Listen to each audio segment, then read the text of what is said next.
Hey, you. Hey, beautiful. Hey, you fancy, wonderful person. Howdy, howdy, howdy. Howdy doody do. How are you? Ooh. Well, there's a special Easter egg that maybe you're able to pick up on right now. Special Easter egg is the following. Okay, you ready? Are you ready? Laundry was done over the weekend, and this is the same shirt we wore on Friday. Look. So sometimes you can actually see that if I'm doing my laundry regularly, I'll be washing like the top of the laundry, and you just see me in the same shit every day.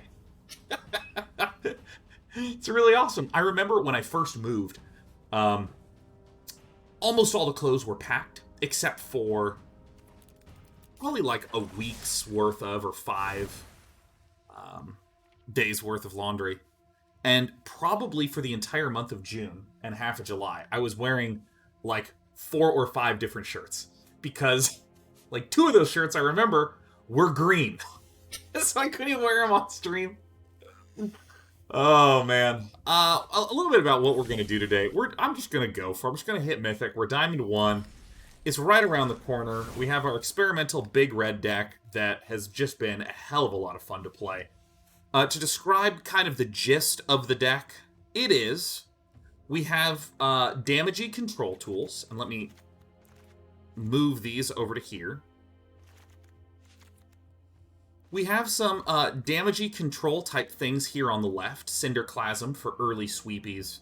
Bonecrusher for early killies. And weirdly, we use a Sundering Stroke as another very expensive removal spell that can deal with some large threats like 6 health, Croxas, etc., etc., etc. We have some other nice land over here. We have some other nice card draw in the form of Valakut Exploration. Solemn Simulacrum, and Chandra also doubles as that. And then we really kind of finish off players with extra damage from Fiery Emancipation. Godzilla, Doom, Inevitable, and of course, Ugin.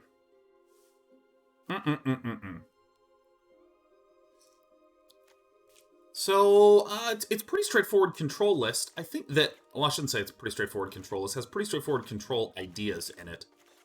Some things of note that are kind of interesting here. There we go, now it's on curve.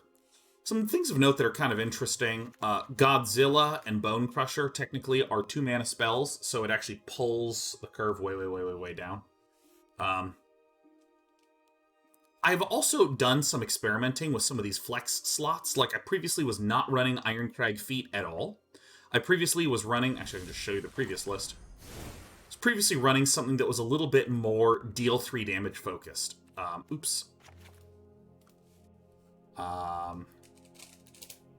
Here's what I had. I had, like, Scorching Dragonfires and Fire Prophecies as the predominant low-cost removal, and I actually didn't have these in here at all. I don't remember what I had in their place, but, like, the big red list that I... Oh, I remember what I had. I had, Slaying Fires, just as another sort of cute removal spell. And I had another Shock. This was the list that I was running for a little bit of time, that was kind of focused on the fact that there were so many Dimir rogues, and so many, Gruul that was not running a lot of 2 damage things, so I was looking for 3 damage output sources. 3 damage, and also main decking a Brash Taunter. But the experimental red one that I'm really excited about is just this. Sundering Stroke has been an amazing replacement for Storm's Wrath. Like, an amazing replacement for it. It also synergizes extremely well with the idea of burning our opponent as the win condition. Also, it can just shoot the face for 7. So, I mean, it's been a ton of fun. I still think there's a lot of wiggle room to adjust it. Experimental red. I think the biggest thing that I would change, depending upon the meta, is the Brash Taunters maybe coming in place of something. Maybe putting Sundering Strokes in the side or some nonsense.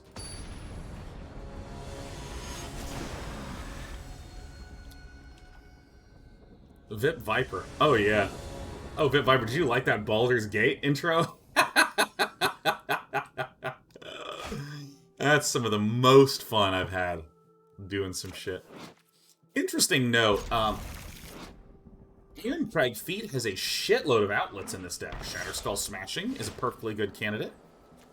We have green, huh? Sundering Stroke, Godzilla, Ugin, Fiery Emancipation. Like, a lot of stuff. Hey, Kazuki, too. It's good to see you.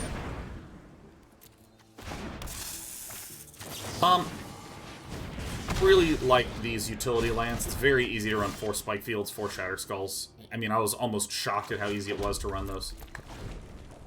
Depending upon what happens coming up next, I might just Valakut Awakening to just replace the whole damn hand. Yeah, I think that this is going to be the play. I tend to favor putting down red sources over Crawling Barrens. Probably going to put back maybe all these except the... Yeah, we'll just put them all back. Ugin's pretty good in this matchup. This is the teamer. I no longer have Omnath, but that's not stopping me deck. I think I'm going to put back these 4. Keep 1 Fiery Emancipations, and let's put the Ugin on the top. That's a very good run out.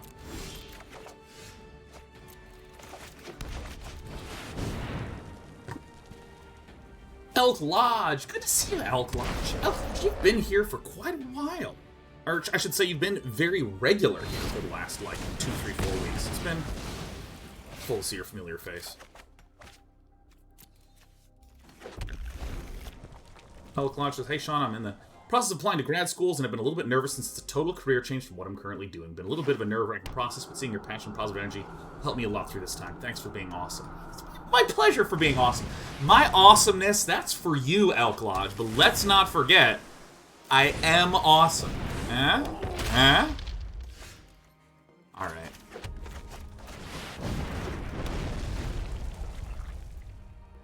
This list has been known to run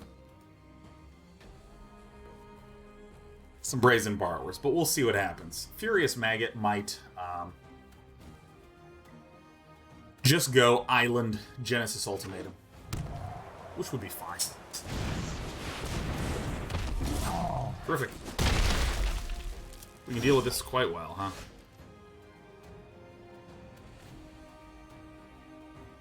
Almost.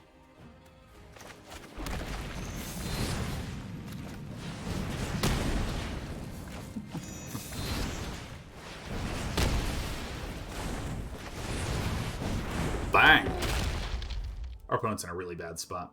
I will note, Elk Lodge, one thing that I want to stress that it's taken me a long time to actually wrap my head around this, but any path you choose is going to be great.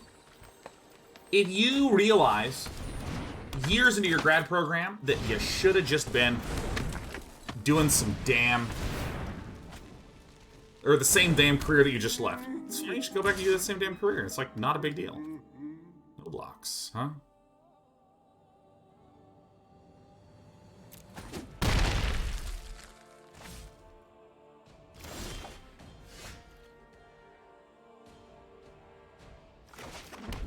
I'm probably playing the double-double's good here.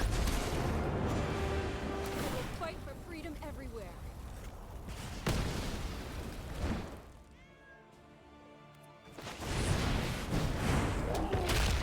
I'm gonna just keep clearing things, because with the Fiery Emancipation down, we can deal a billion damage. Vwem, thank you kindly for the 5 gifted subs for a total of 626. That's the area code of West Covina.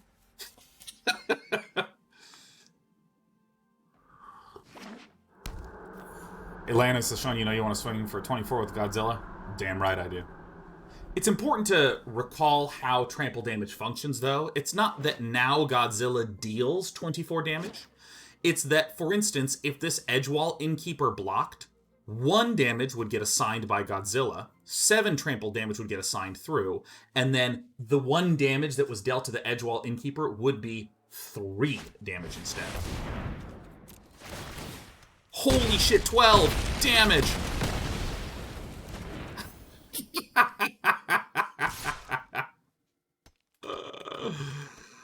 Oh, fuck, that's so funny.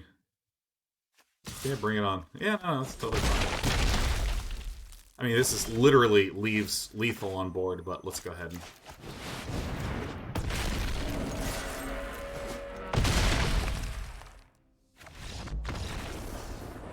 400 Lows is asking how The 2 damage dealt enough to kill. Fiery Emancipation deals triple Damaggio. Triple Damaggio. You know, here's my analysis of this list. I think that everything is mostly fine with the list, but I'm going to remove the Valakut Explorations and put in the Phoenix of Ash, because this is a deck that gets stronger the longer it gets to play out. Should I bring in the Scorching Dragonfires? Well, Villain does have some of these Bonecrusher Giants. I might consider cutting the Cinderclasm for that reason and replacing it with the Scorching Dragonfire. But I think that there's enough of a chance that there's going to be a swarm of 1/1s that it's a little bit close. Oh my god, we did it! We did it! Flame Cyborg just hit 100 months. Flame Cyborg has been showing up on 96, 97, 98, and 99. And now mushed on forward to the sweet 100s. I strongly suspect I'm going to line all these out. Elano 123124 says, any consideration of sideboarding and Brash Taunter against the Jolly Green Giant deck? It is a really significant consideration. I personally have been trying to avoid doing that due to the fact that there's Brazen Borrowers. Elana says, Beanstalk Giant? Don't worry. Don't worry. There's going to be enough. I mean, we already have Godzilla in here. There's no reason that we wouldn't have the marketing-driven Jolly Green Giant showing up for us soon, huh? Now, I'm actually just going to play this out like this. I think that Irencrag into Sundering Stroke to smash the board is really good. Look, there he is, Jolly Green Giant. Finger says, how long till next rotation? Well, I would say it recently happened, but I feel like the rotation actually happened upon the banning of Lucky Clover and Omnath. That was the real rotation, my friend.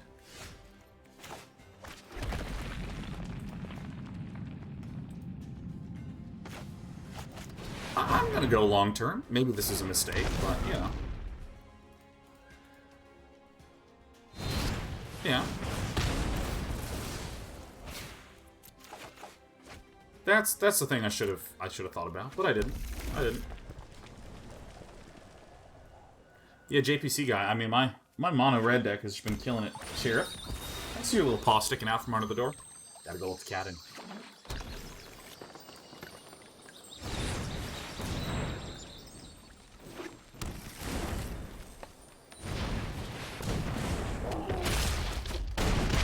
All right.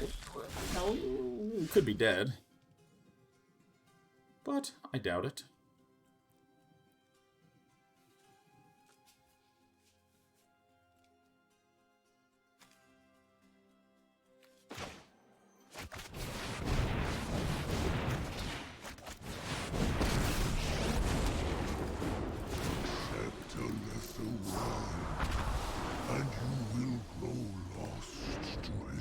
Could be good.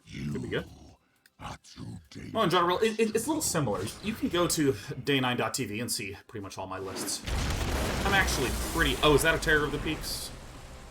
So this only receives 2 damage, though, right? My cat really wants to come in. I don't know if we're going to let her. Depends on how good of a little kitten she's been. What if she's been a bad cat, you know? Can't let that happen.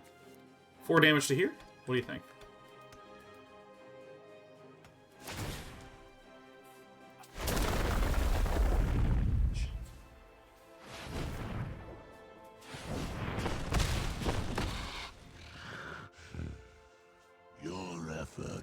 Will not succeed. Yeah, look out, watch your tail. Come on up. Get up there. Still in the mood for attention, huh? What a good cat. Right? You could tell somebody was in a good mood. Alright, let's deal with damage here. Deal damage here. This guy just kills us this turn if we don't do that. Big bada boom. Okay, so our Furious Friend probably has to kill here. Boy, I'm pretty skillful, huh? Is that another Terror of the Peaks? That's 4 damage. 5, 6, 7. Well, whoopsie daisies. That's what I mean by I kind of want to try to kill faster with this deck. Hi, I know I missed you too.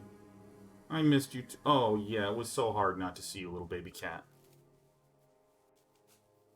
Maybe I should put this idiot in, huh?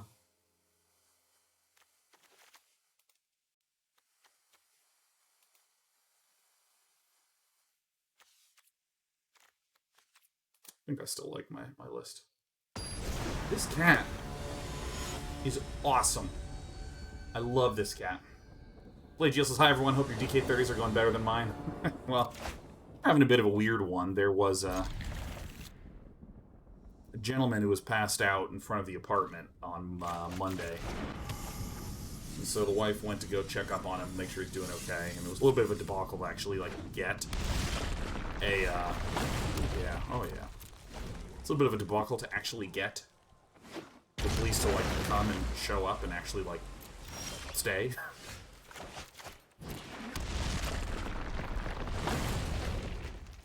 But after that, after the person was taken away by the EMTs, poor guy was, like, puking and, like, begging for 911 and kept, like, falling unconscious. It was not good. I would, in fact, describe it as bad. The police officer came by and said that the EMTs told him that the gentleman on the ground had been showing all the signs of COVID and that we should quarantine and get tested. I was like, alright, great. Was that all the snuggles you needed? Alright, now I should probably try to clean off again. Yeah, by the way, I love this deck, man. I love this freaking deck. No problem.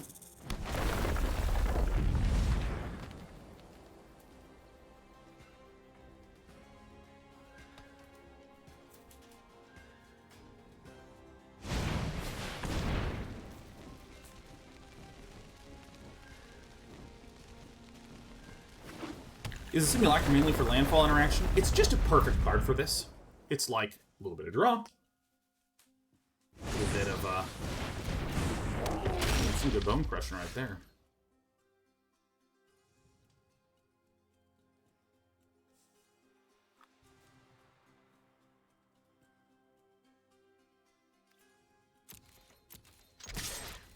Oh, this is the play.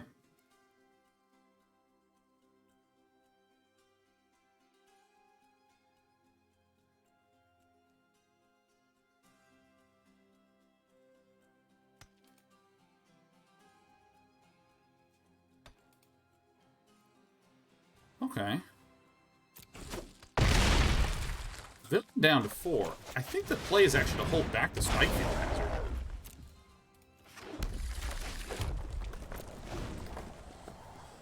I mean, maybe this is super risky, but you know.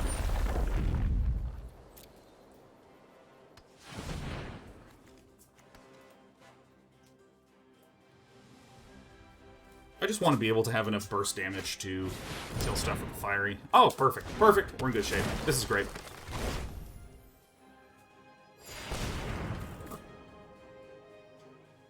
Are you chewing on the box? Oh, can you guys hear any chewing on the box? Yeah, by the way, our deck, to answer the question about this Solemn Simulacrum, this is just, it's a very nice, sort of slight card. It does a lot of stuff, and the way we do card draw is sort of in the same vein. We have Valakut Explorations, Godzilla Cycles, Solemn Simulacrums, Chandra. A lot of small ways to do draws.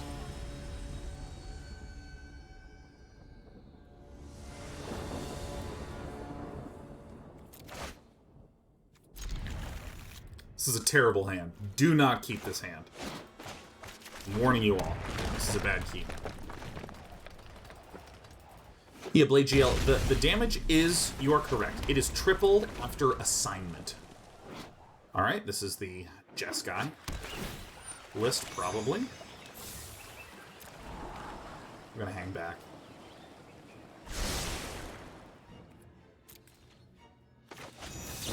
Maybe this is incorrect. Here's what I am quite worried about.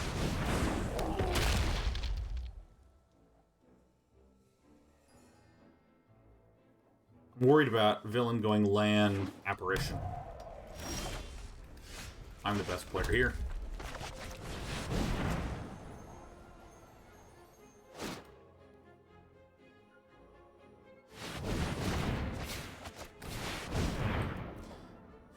If this is a traditional Jeskai control deck with counters, consider me surprised. Most of the Jeskai lists are sort of ETB lists. You know, they have Yorians, Princes, various other control toolios.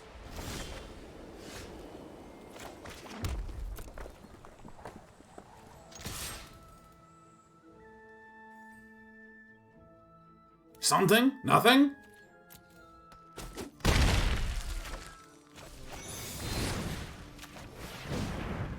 Bam.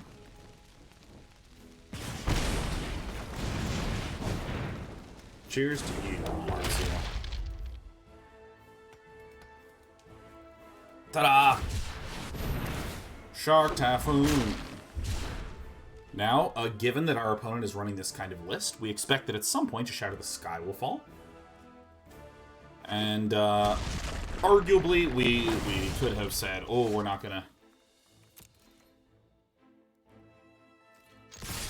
play our second Bonecrusher to play around that, but, you know, we have a good amount of just generalized damage.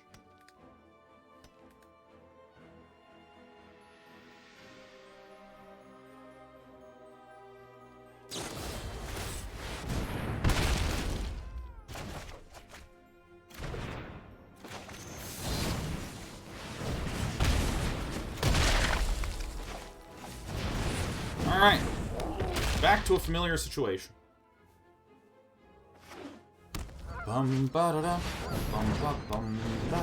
Oh, let's get the Fiery Emancipation. Let's get a land one time. Oh, fuck. No, come on, man. I had a Fiery Emancipation right here. Fuck.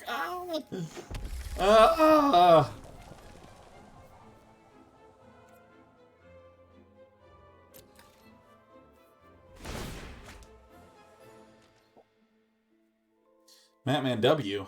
Madman W, you must misunderstand. Madman W says Sean is quixotically trying to force a 6-mana enchantment that doesn't do anything the turn it comes down to work and construct. Well, we have gone from our wee little silver all the way to mythic with this, so. And even though the word quixotic is based upon Don Quixote, is spelled very similarly, it is pronounced quixotic.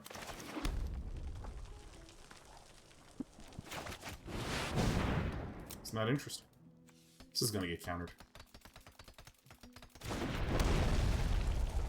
No? Is it gonna get roiled? Is it gonna get roiled into the sea? Major War says I'm back after some time away from Grass Husband Day 9. Why? Thank you.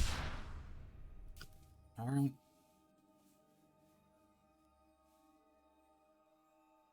Batman does teach literature. This ain't no word of the day shit. Yeah. I knew we were gonna get royal. Oh, is that the way I want to do it? Alright. Let's just right off the top get a Spikefield Hazard, you know? Painful draws, painful draws. But yeah, man. I remember before I knew about Don Quixote, I learned the word quixotic. And the teacher was like, how's this pronounced? And I was like, quixotic? And everyone was like, whoa!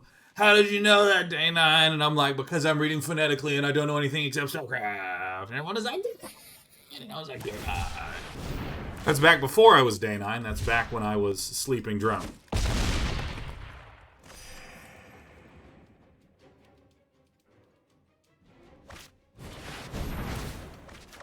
Ain't no lie. Bye, bye, bye. Let's just draw the Godzilla then. Let's draw Godzilla right off the top. That'll do, pig. That'll do. I come bearing the wisdom. Do not ignore my draconic talents.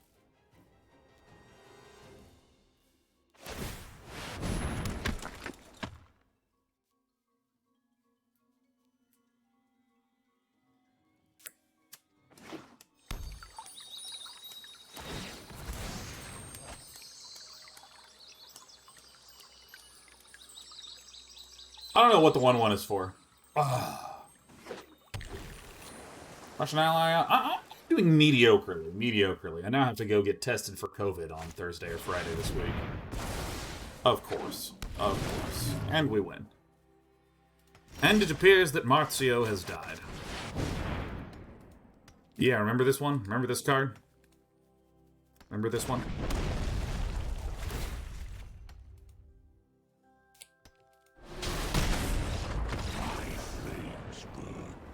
Beyond perception.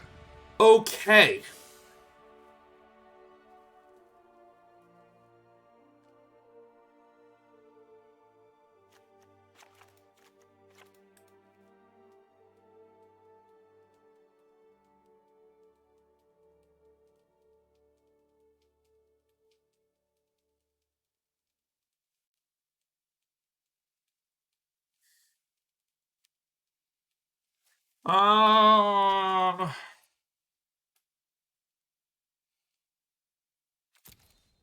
Main deck into the Royals. So this list is one that has a couple of ways to summon 1/1s. Or things like Shark Typhoon, and then it transmogrifies. So I kind of want to keep in these early, cheap removal type cards.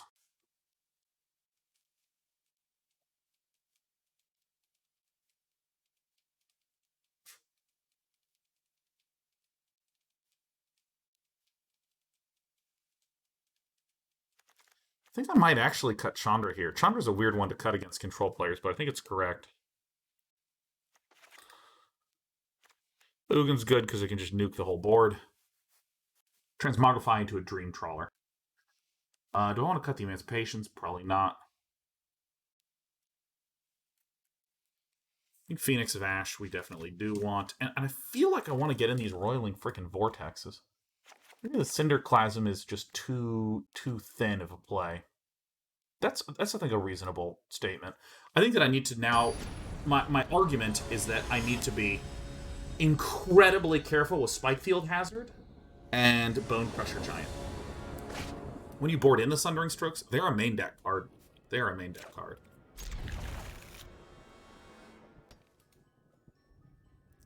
God, and here's a Spikefield Hazard.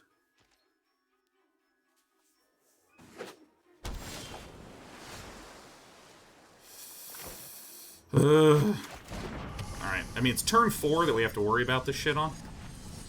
Roiling Vortex is a good card. Burfa Meletus. See, here's an example of a card. This is so painful. See, Bertha Meletus makes an 0/4 wall. Then you transmogrify the 0/4 wall, and you get a Dream Trawler.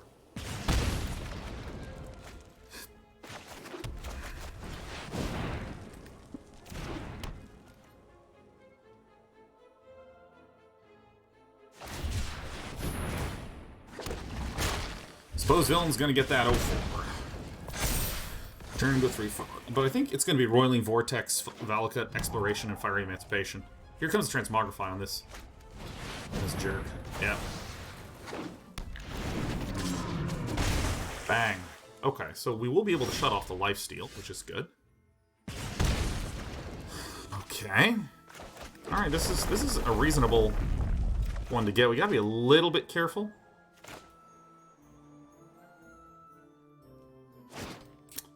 I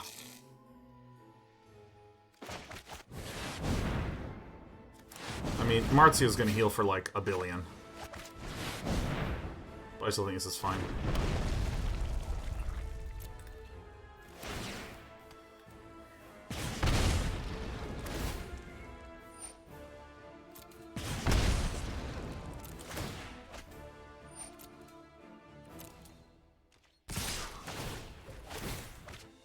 Heals for a bunch.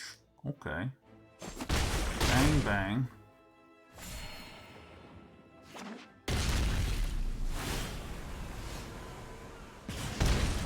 Hurts. Huh. So we die next turn? We can maybe win right now. This could be a royal. Whatever. Fuck it. Fuck it.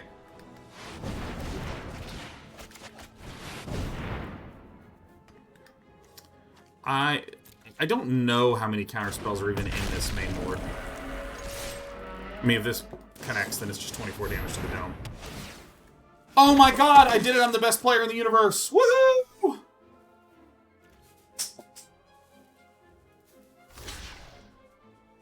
Alright, that's fine. Now, there is a plausibility that our villain will have a second heal spell on upkeep. It's possible. It's possible. But it's also possible that this just wins the game. Cool.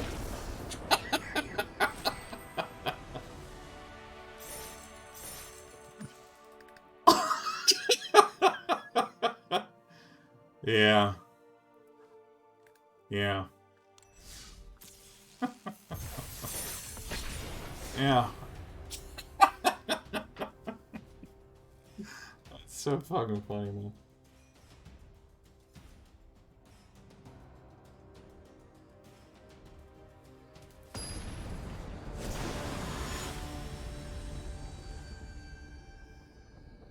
It's really good. Tompa says, how are you enjoying the current MTG meta? I quit the summer when I felt like every deck was just a pain to play against. I like it a lot. I like it a lot. Perfect. Perfect, perfect, perfect, perfect, perfect. We anticipate that Brad Bougie is running a red-green aggro list. It could just be a red aggro list.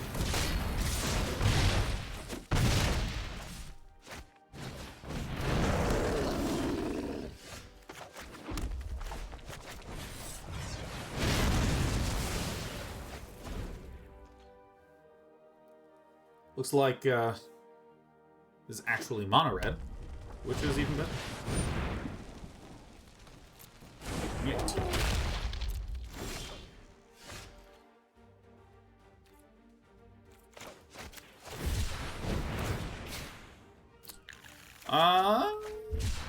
Okay. We kind of need a land now. Rock Knight. Oh. So we're gonna go to 9 if we get Lando. But I still think we'll be okay at 9. Fuck!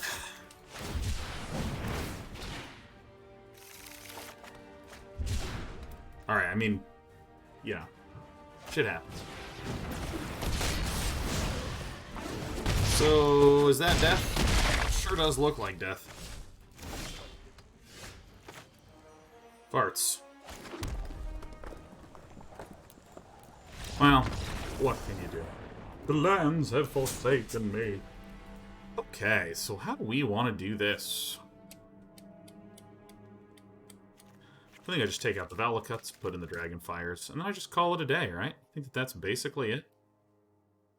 I think there's an argument that we should cut these Fiery Emancipation section and put in this. I mean, this card's pretty mediocre here, but it's definitely better than trying to triple up damage.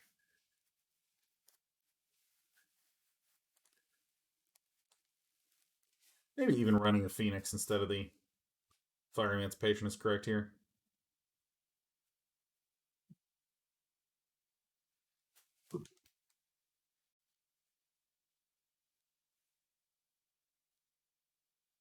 Jesus, man. Oh, can I just say there's a lot of ambient stress right now? One of my friends just casually was like, yeah, I think I'd be playing that game if it weren't for the evacuations. Because, in California, a few miles east of me, there is a large fire that is causing a lot of evacuations to occur in the Orange County area. That's a good looking hand. I'm gonna say goodbye to the Sundering Stroke.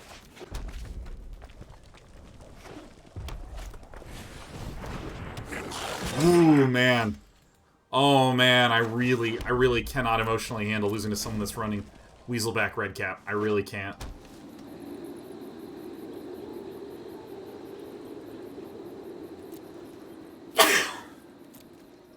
I'll take 3 if this happens. Maybe.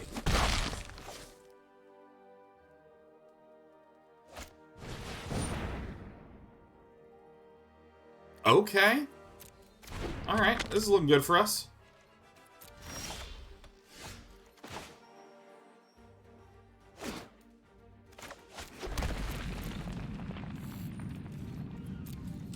Mazemind away. I've now had 3 friends that live in 3 different locations of California that have been evacuated in the last few months.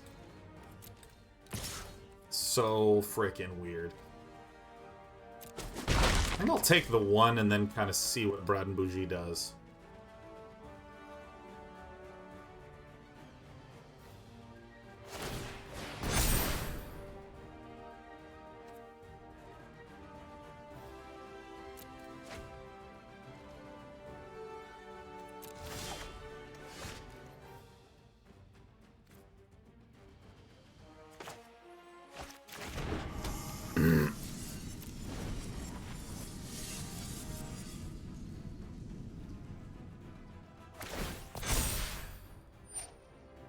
Says my family got evacuated near Sacramento. Yeah, I had a friend that it was up somewhere by Sacramento, northeast of it.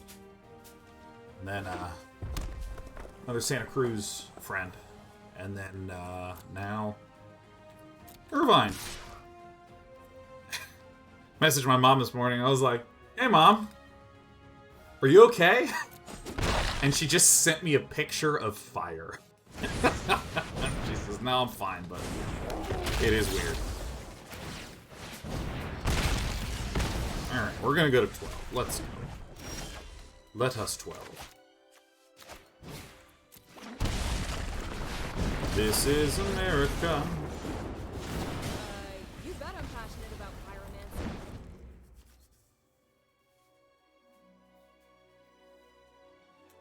Yeah, I mean, like fire imagery was just... It's just weird. It's just weird. Worse, this may be a weird question, but have you seen the movie The Soloist? I've never even heard of it. Is there a way to deal 6 damage with that few mana? We've seen a Weaselback Redcap. The Weaselback Redcap made it into the main deck. And so did Mazemind Tome.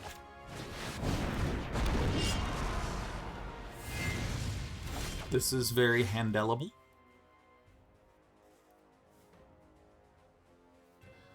Well.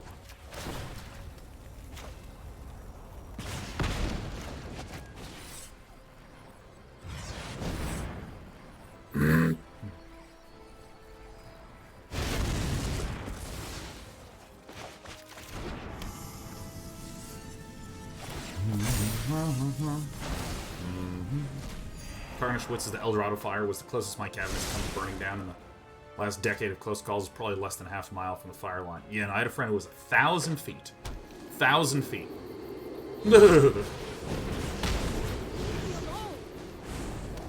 What the fuck? Alright, well, I mean, I'm going to be casting Sundering Stroke. Yeah, I think what I want to do is I want to do 2 damage here.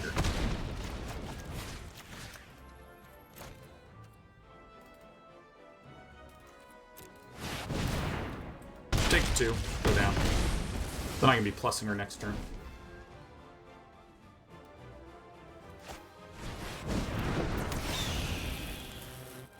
Phoenix of Dad Ash. Really? Shit, look at that. No way. Who knew that the only thing that counters mono-red control is mono-red aggro, huh? Let's do this and let's plus this way, huh? You know, I'm gonna do what feels right.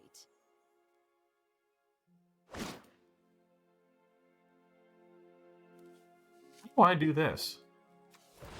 1, 2, 3, 4. And then I play this. And then I do like this. Still don't quite have enough mana.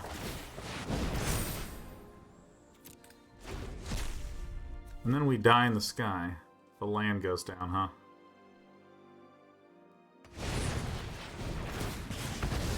Oh, actually, oh, wait, let's see what happens. Oh, let's take it.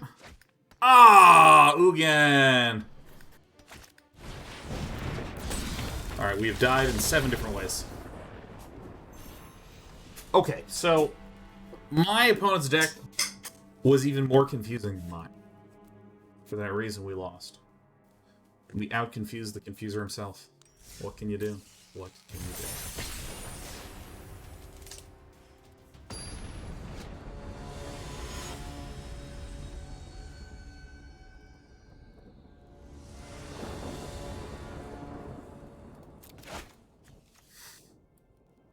Alright. Looks good. Looks good.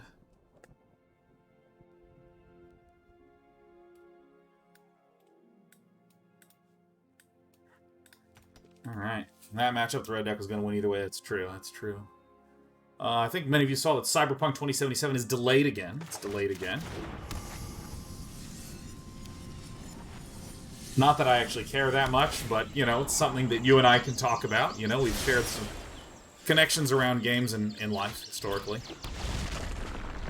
I see the Selesnya colors. Selesnya has mostly been used in Yorion Selesnya list, Yorion ETB lists.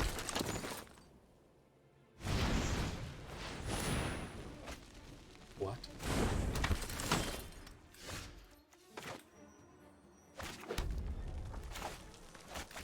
So this is going 1 for 1. Is that being redrew? Iceman, they're all still going to be crunching. They're all still going to be crunching.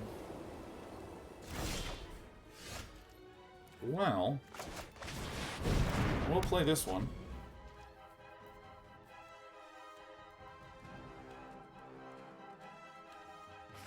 Jesus, I suppose it must be pretty tough to keep a design schedule while folks are working from home. Yeah, I mean, I've heard the number. Oh! Alright, I guess we're in a holding pattern for now. It is a Selesnya list. It's not the Yorion. It clearly looks like Selesnya Adventures. Okay, maybe there is a... I don't know. I don't know what to think. Elspeth conquering death on that is actually okay. Damn. Alright.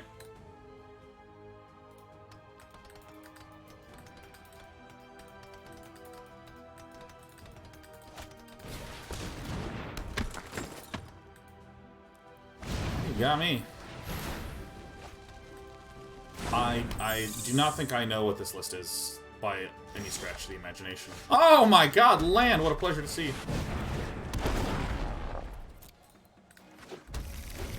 I think the bigger question and concern is around, like, man, what are these... There's a lot of crunch going on in industry, but... You know, I've heard numbers floated that, like, a lot of companies are experiencing about 50 to 60% productivity from what they were before.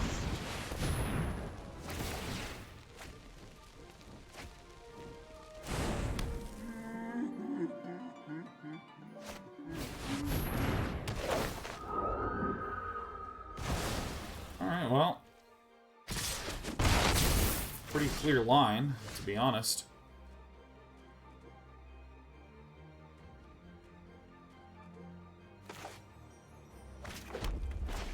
Don't quite have enough to do all the shit that I want to do, but, you know.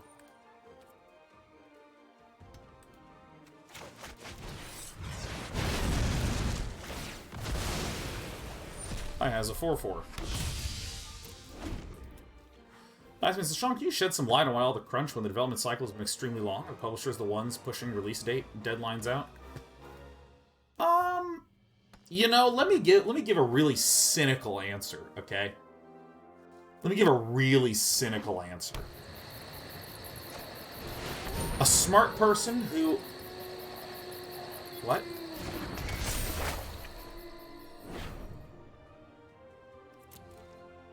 Nice. A smart person who just had a sequence of unfortunate events. Do I just shoot it? No, I'm gonna hold this back for a sec.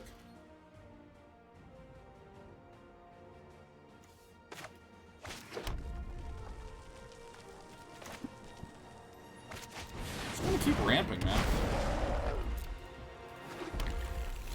I won't be able to do anything next turn. Just play this guy out. Alright, here's what I want to say. A smart person that had something go wrong will give almost the same explanation as an idiot that screwed themselves over will give. Like, I don't want to do this, huh? I think just chill. Like, that's invulnerable, huh? Like, I have seen companies that try to do something really ambitious that seemed completely reasonable, and when they were a year in, went, oh my god, this was actually just, we just bit off more than we could chew. Damn.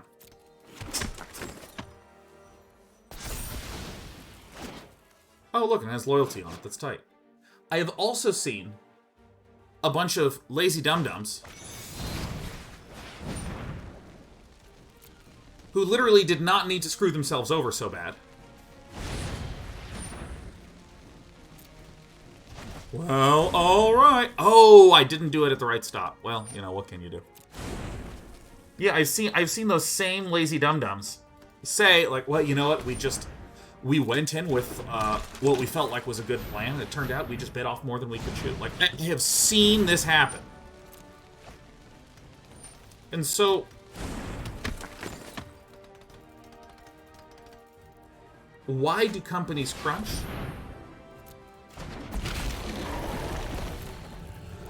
So we're going to take a bunch in the air. Well, I mean, these are pretty easy blocks, huh? I don't think that they're particularly bad blocks for us, you know?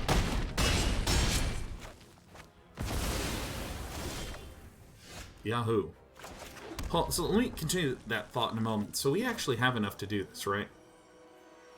Play this. Shoot this. We Irencrag feet. We Sundering Stroke to this, this, this. They will all take 7 damage. And I will swing in for 2, because the only creature with haste is the Questing Beast. We've already killed one. Whatever. Yeah, one of the reasons why crunch happens is just bad management. Is just bad planning. They're just bad stuff. And there's a couple of ways that bad planning can happen. Here's one example of bad planning. We have 100 levels to make in our Mario-like platformer, and we think we can do 1 level a week. And it turns out we were wrong. We can do 1 level every 2 weeks, so it's just taking too long, right? So we actually need to figure out a way to speed things up, so telling people to work 100-hour weeks seems good. This is a Brash Taunter deck. This is a Scorching Dragonfire situation.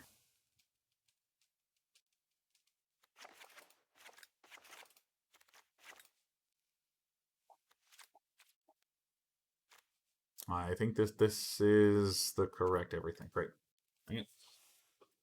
Or I used the wrong numbers for my example. We said we can do 2 levels a week, and we need 100 levels, so it'll take 50 weeks or 1 year to do it. Turns out you can only do 1 level every 1 week. That's some problematic planning. There's also I have heard devs that are way wiser than I am say, however long you plan your production to be, you should have your polish be the same amount of time. If you think you can make the game in a year, then make sure you have a year to polish, to bug fix, to improve, to tune up. I was like, oh, wow, that much. And he's like, yeah, no, seriously, don't fuck it up. Urist Mikwaz says, also won't crunching end up ruining productivity? I just want to first say something, Urist. You're, I think, the first person who has used the redeem a message thing in our channel points that has actually redeemed a valuable message. Just like an interesting conversational one. A lot of people are like, am I doing this right? And look at this is the first usage of it. Anyways. Will crunching end up ruining productivity? The statement is crunch is good for productivity short term, bad for productivity long term. About as simple as that. So again, it can be just literally, I think the numbers of how long things take are wrong. That's one thing in this plan.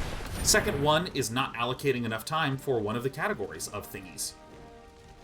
Do I shoot this one right now? I think so, because we didn't see a play on turn 2, which would indicate that there is no other 1-mana play.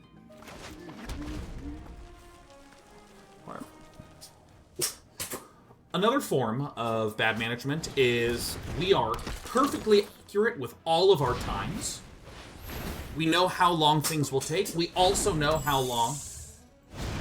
holy shit. We also know how long this will take, good, but we are changing our...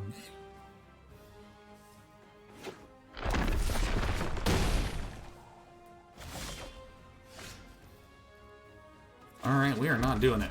I'm continuously playing red mana because I'm trying to work towards a Sundering Stroke without Irencrag feat. Now, let me just note something. If I do manage to just peel an Irencrag feat, we just Ugin and win. Oh, terrific. Please, give me more opportunities to draw. Pretty please, would ice cream.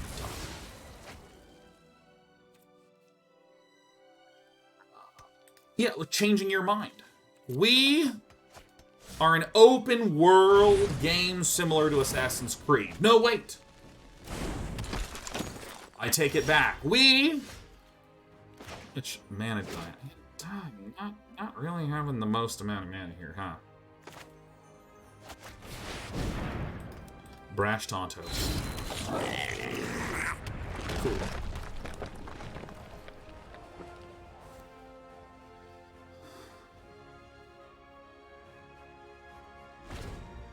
We're an open world game just like Assassin's Creed, and then all of a sudden... No, we're not that anymore. No, we're not.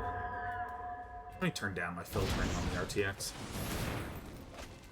Alright, cool. Skyclave Apparition just played naked. You'll love to see it. Somehow this is not tapped. I don't know what has happened here. This is somehow not tapped.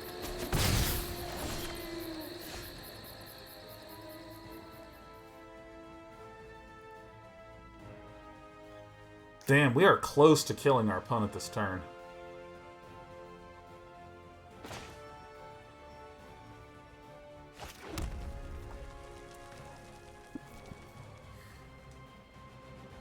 Because I can deal 7 to here, 7 to here, and 7 to here, something like this. So I think what I do is I just hit these ones that deal the most damage. And then at Ugin, we did... So give us some examples of how things can go wrong time-wise. Right? Or, yeah, like we're an open-world game. Actually, no, we're going to be something more like Dark Souls. So we're going to be more combat-focused. Actually, my son just showed me Hades, and I've decided that we should take all of our level design and we should make something that looks a whole bunch fucking like Hades. We should be a roguelike, you know? My name is Sean, and I'd like to help you introduce you to -4.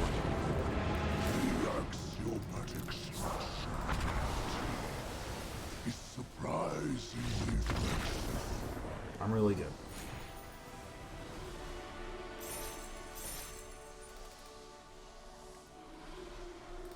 And so here's the thing. Here's the thing.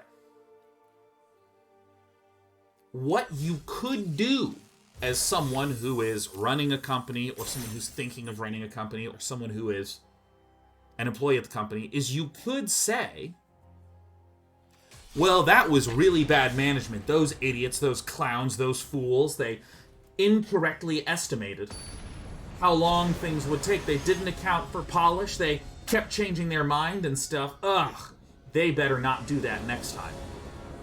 Good managers and good producers say the following. How do we account for when we misestimate time? We've allocated time for polish. What's our plan for if production goes long? What's our plan for if we change our mind? Let's think about this. So, as an example, I had a friend that did large-scale software management and was building a website for a company. And it was like a very large company. It was like a Fortune 500 company that wanted a specific website built. And he had a team, and he got everything spec'd out. And he took how much time and how much man-hours it would take to do pretty much everything that they requested. And he just doubled it. And I went, why doubling? And he went, well, you know, I've been doing this for 20 years, and I like to just stick with doubling, because it tends to be on the high end of how much stuff, or of how long stuff takes, especially when I have smart people who've been giving me the estimates. And I was like, oh, nice.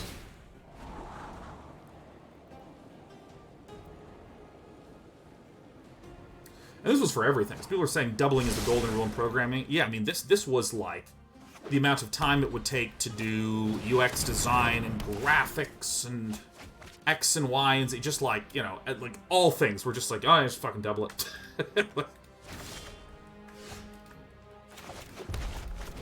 Alright, so my opponent is a Doom Foretold deck.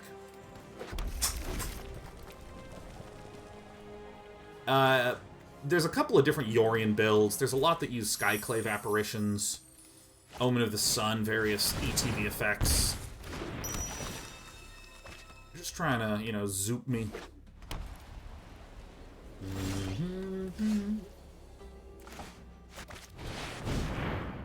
Hello!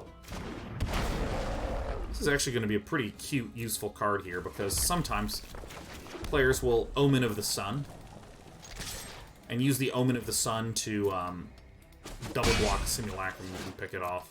I would not be surprised to see some sort of Elspeth Conquers Death incoming. Here's a funny thing: if we just draw a Fiery Emancipation, we can just like abruptly fucking win. It's so good.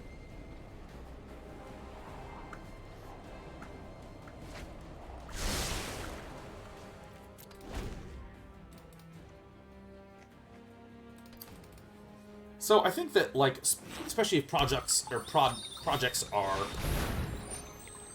okay, that was good. That's good. That's really good.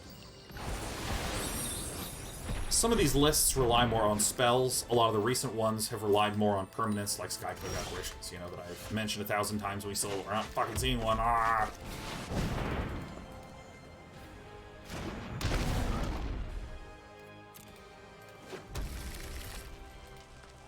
So much red mana.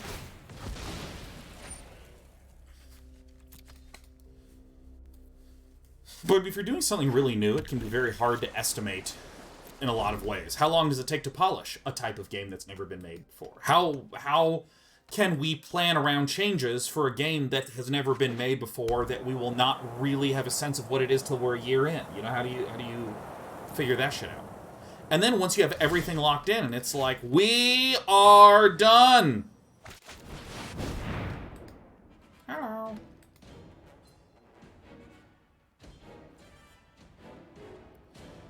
I will likely be plussing you. Discard everything. I know I have a land here, but I want to try to get a different land. Alright, farts.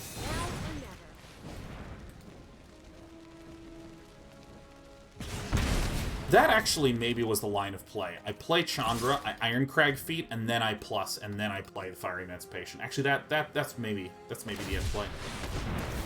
Ah, man, should have just held this one back. Fuck.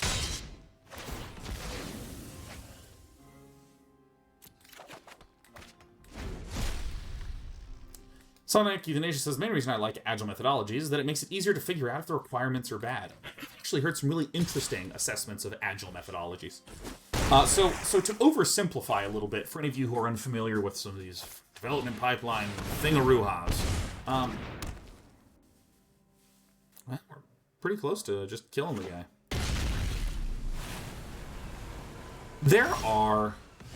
There's this kind of category of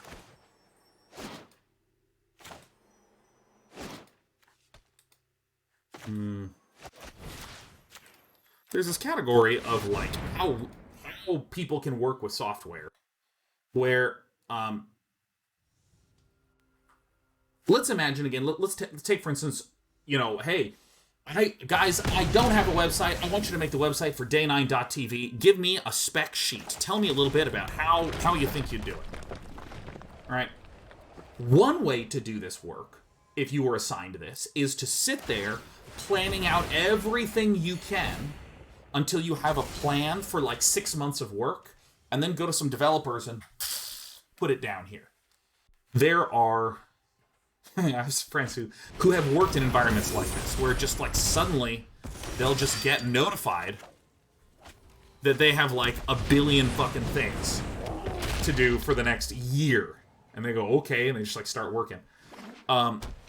The problem with this is it's obviously very inflexible. What if, midway through making the Day9 TV website, it turns out that I've quit streaming video games, and I'm all about fitness. Whoa, we might need to have a different look, a different feel, even a different set of tools on the website.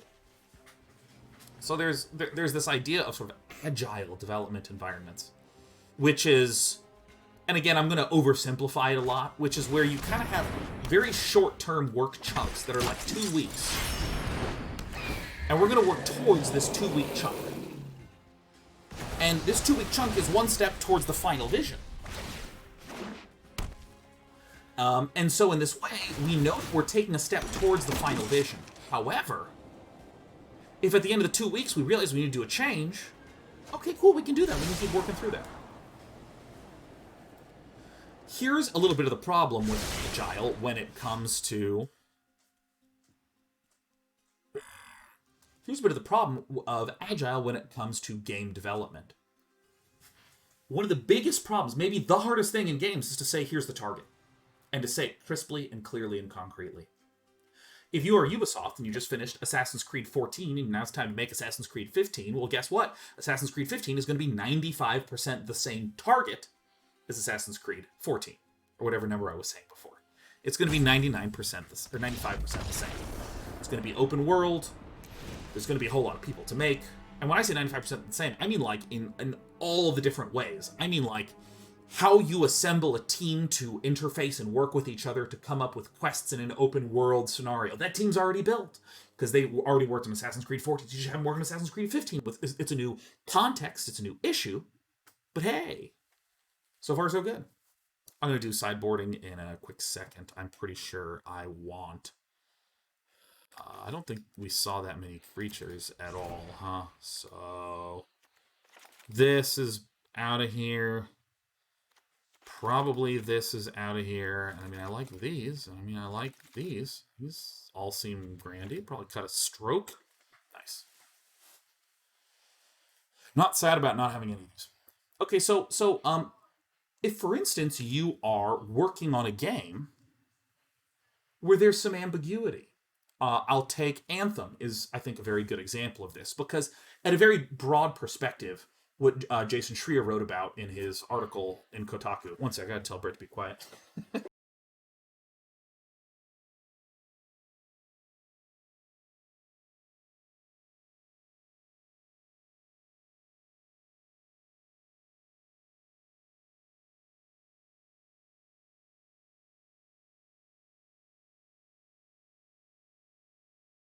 The tragedies of having two people that work from home.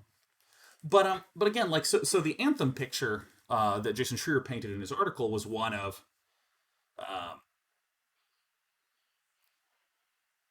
we're going to be a game that's like we have flying, and then we don't have flying, and then we do have flying, and it's this kind of quest system. No, it's this kind of quest system. No, it's more of a looter shooter. No, it's a little bit more of, you know, traditional style open world game. Right? There was a lot of changes that wound up happening, and some of the issue that can wind up happening in agile development is, hey, you know, we're not really 100% sure on this, so for the next 2 weeks, let's work on this. You work on something. It's the end of the 2 weeks. Well, we've made some stuff, and we have some learnings that we've done. We're actually going to slightly change things to be about this. So you slightly change, you sort of work in a little bit of a different direction. And you do, say 3 or 4 of these 2-week chunks of time, these sprints. And in the end, a lot of you go, you know what? We have to make a big change to the game. It has to be more like this, because we've done this work, and we feel good about making this change. Now, as someone who has literally done nothing but creative projects for like 11 years, there is a thing that happens when you start a creative project where there's a whole bunch of low-hanging fruit problems. And you start knocking out these low-hanging fruit problems. You know what happens to you emotionally? You feel the emotional sensation of progress. You feel the emotional sensation of progress. And guess what? You are actually doing the literal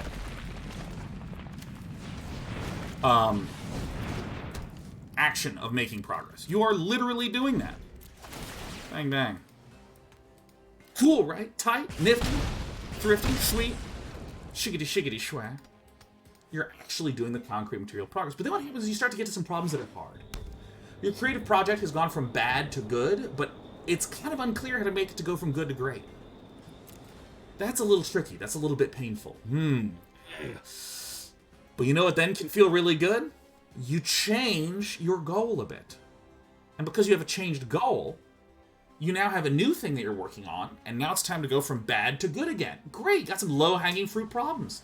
You again feel like you have made some good emotional progress. You were struggling to make progress before, but now you're making all sorts of emotional progress on your problem.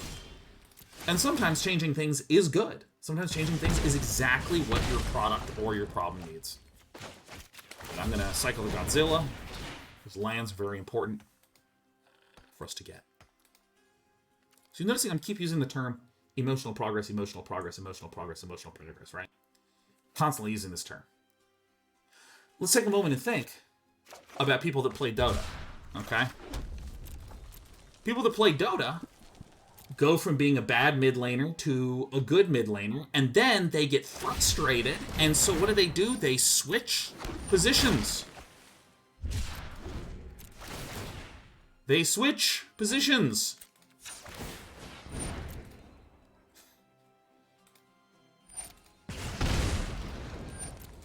And now they're a bad offlaner, and then they go to becoming a good offlaner, and then they're tired of playing Underlord offlane, so they switch to Axe offlane. And again, you're going from bad to good, bad to good, bad to good. And any good player will tell you that spamming one hero in one position constantly is a really good way to get better at your fundamentals. And it's going to be incredibly not fun to get crapped on in lane when you don't know what the hell you're doing. And that's okay. This is perfect.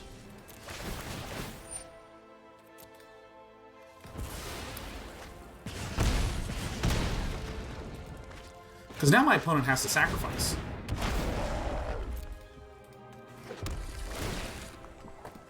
And so, why am I bringing up this example? Because in game development, and again, in reference to the Anthem article, in reference to, God, 1,000 conversations I've had with friends who've worked on various projects, and even my own experiences, you'll have this situation where you'll go, okay, we're going to work for 2 weeks on this thing. We're going to work for 2 weeks on the next thing, and then the next, and you do a couple sprints. It feels like things are going really good, but subtly, the target just keeps on changing. Subtly, the target keeps on kind of drifting around. Okay, we know we're going to have some RPG elements in combat, so let's kind of work on having some of those systems in, and that's kind of good. All right, cool. Actually, no, let's kind of go for the open world thing, because I think our combat would be more suited for that. Actually, maybe it's a little bit more better suited for like a looter-shooter type thing, or maybe something like this, yada, yada, yada. I really want to get a land. Well, farts.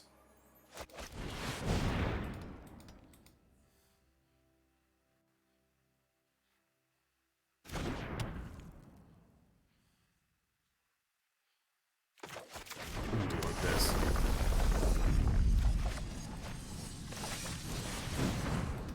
Alright. And so, what I don't want to do is I don't want to... I mean, I feel like it's a very Silicon Valley culture thing to just be like, oh, we have Agile, we have meetings where everyone's standing, and these are the techniques to becoming hugely successful. And it's like, dude, well, I think it's a little more subtle than that. Agile development, consensus, huge design documents, these are not solutions, these are just tools that have properties to them. So I think that one of the dangers with, for instance, the properties of Agile development is that your team can get constant pips of emotional satisfaction, where, and I think I've drawn this before.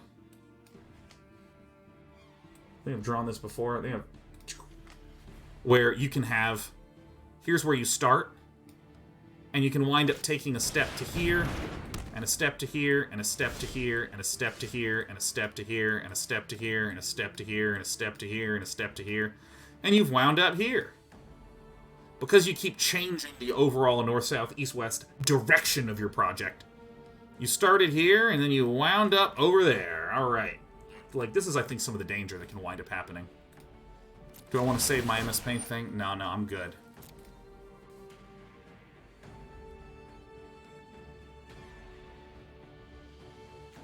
Chuck this, man.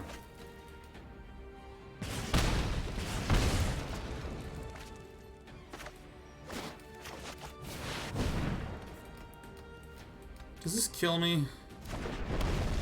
Do I take 2 damage? Guess I do. Oh no, I don't. It has to force me to. So that gets chucked.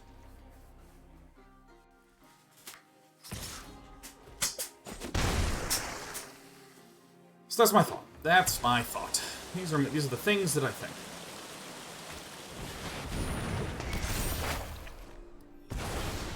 One time. Just one time. Let me get in there one time, man.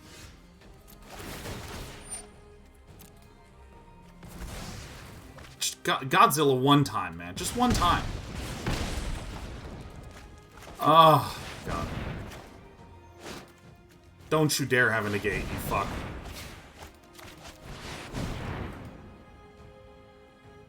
See you later, alligator. Wow, wow, wow.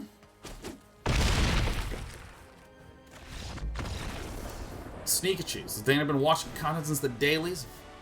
Now I got much of a chance to say thank you. Thank you for all you do for gaming as a whole and for me as a person. Keep being awesome. Well, hey, thank you, Sneakachu. Thanks for sneaking those little kind words into our corner of the internetiverse.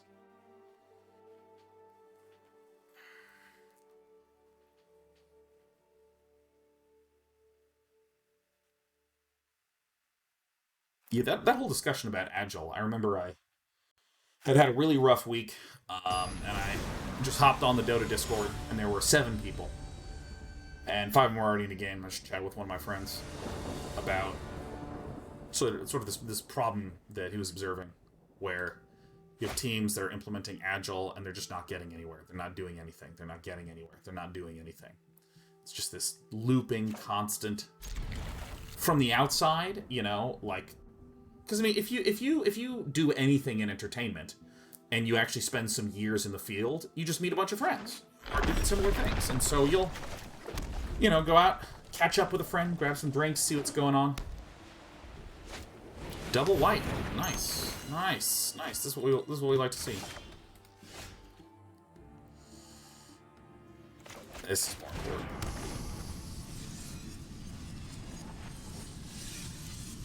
And I mean, like, you'll sometimes have friends who are like, oh, I'm working on this thing, I'm really excited about it, it's going really great, yada. Blah, blah, blah. And as they just keep working on it, you see them every 6 months, and it's just like, not a lot of progress, but in particular, like, not a lot of change.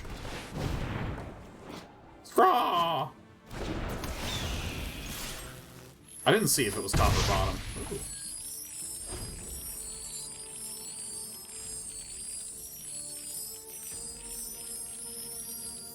I love that sound effect. Maniacals, as often do you play Dota off-stream? I used to play like a good 10-15 hours a week off-stream, you know.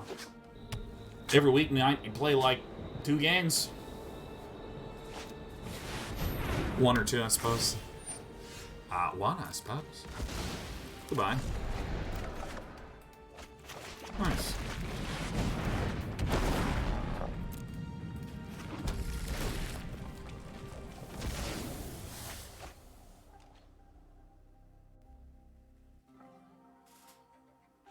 Sweats hurt, don't make it bad. Just make my sweats hurt, make it better. Yeah, I'm gonna get rid of this fucker.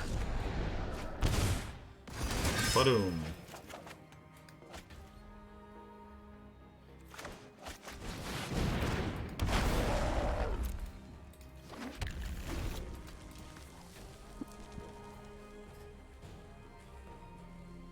Clant says 3 years pass so quickly. Mr. Clant. This philosopher Emmanuel Clant has joined us after 3 years. How are you, Clant? Clant? Plants in advance?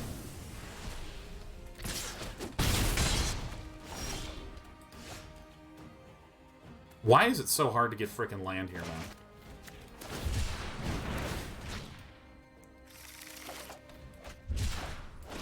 No, I right-clicked you, you fuck. Alright, whatever. No. Valakut Exploration. At the beginning of your end step, if there are cards exiled with Valakut, put them in the owner's graveyard. Valakut Exploration creates cards for Phoenix of Ash to activate, which is why I was just like, like so annoyed.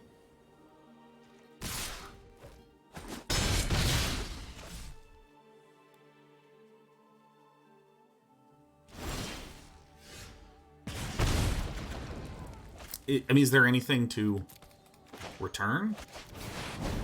Ta-da, Valakut Exploration. I mean, like, what would even be coming?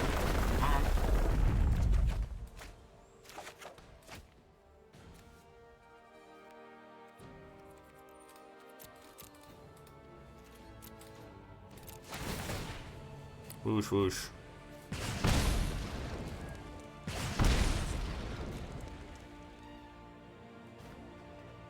Shark. Alright, and then I die? Okay. You know, the Roiling Eruption is a card that I just have not felt the best about. But I have not also found, like, a particularly good alternate card for it. And I mean, I really kind of... If I'm a saucy red deck... What are just the rare and mythic rares, man? Who are we kidding? These are the best cards. This is like the only other candidate. Rolling Vortex, in theory, is a deck that's very good at just slowly burning out someone that doesn't have a bunch of shit on the board. Well, I think the traditional Azorius control deck that has no creatures. You play a Roiling Vortex early on, gets underneath their counterspells.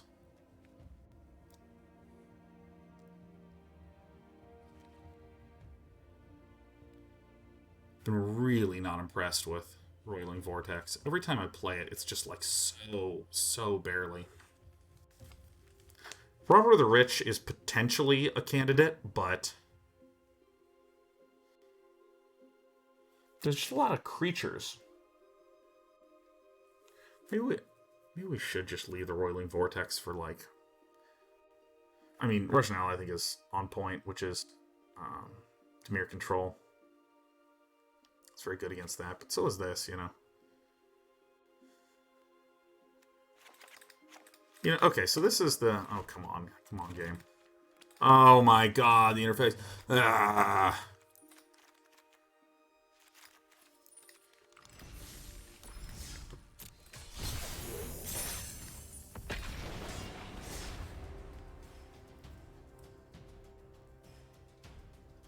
Erlich Robert, we need something that's 2 mana. It's like 2 mana is the thing that we want. Maybe just card draw with the Artifact Tome.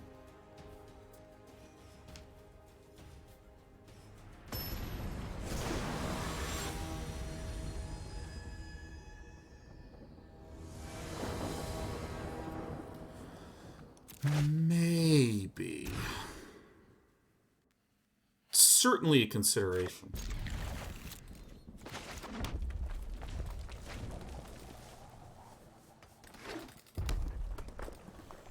We've had essentially no issues with card draw.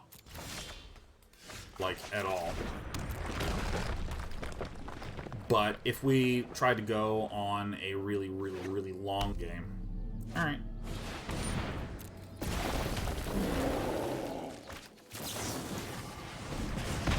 Now, Gruul is a deck that we just own. We have like 80-90% chance to win in this matchup. It's like real nice. Ways that we lose are like this.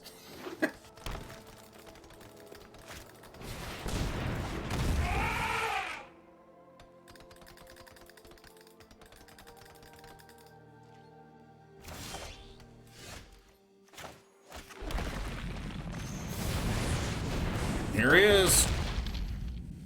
Here's my Bonecrusher.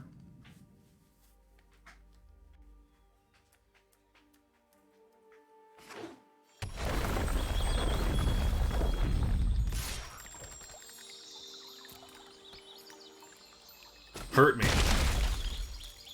No no pops? Okay. Tight. Nice. I see. Alright, let's do this again.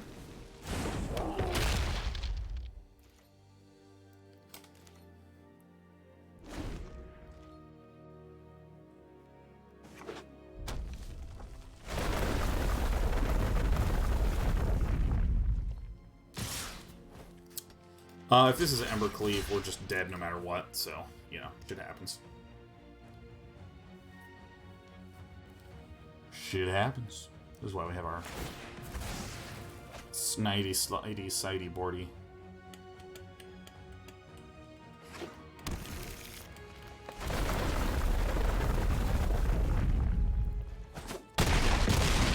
Terrific! Terrific. Really relieved to hear it. Now there's a handful of stuff. I don't know what that could mean. But, we had a pretty mediocre draw in the first place anyways. Chandra Heartfire is not very good in this matchup. It was game 1. Love struck.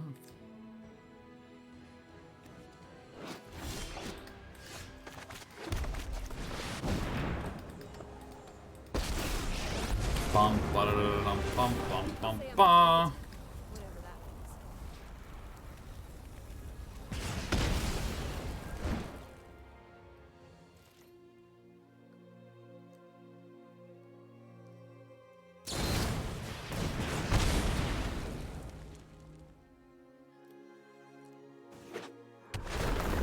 Certainly looks like we're dead. You know, one of the things that made this list really good against specifically this Gruul deck before is that instead of the Bonecrushers, they were the deal 3 damage cards.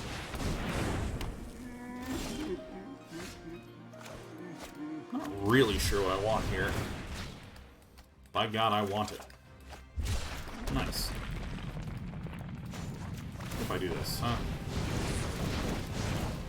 I suppose we could have gotten Sundering Stroke, Fiery Emancipation in there and kill ourselves. Okay. Okie dokie. So I think I definitely don't want these. Probably not this lady. Definitely these. Definitely these. Probably a Fiery Emancipation comes out. That's a very ambitious card. Great.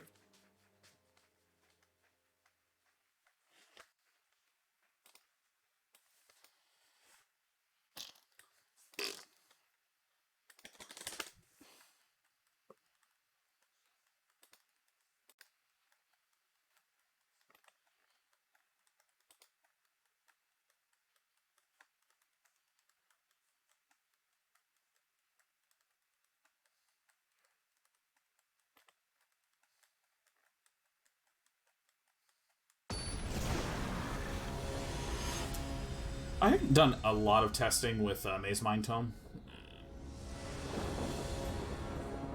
In the very, very, very first version of this deck, we had Mazemind Tome. And it sucked, man. It was terrible. We just had way too much draw. Not enough do stuff.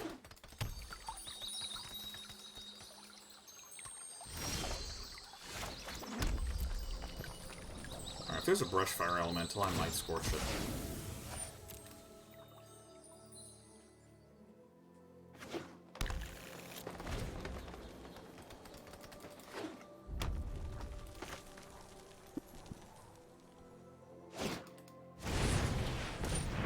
Beautiful.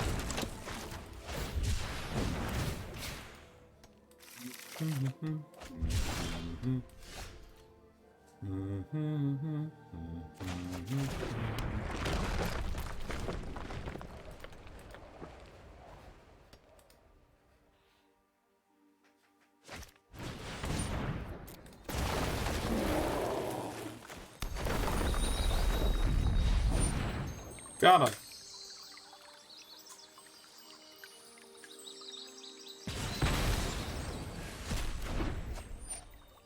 Perfect. Hey, Joe Food. Good to see ya.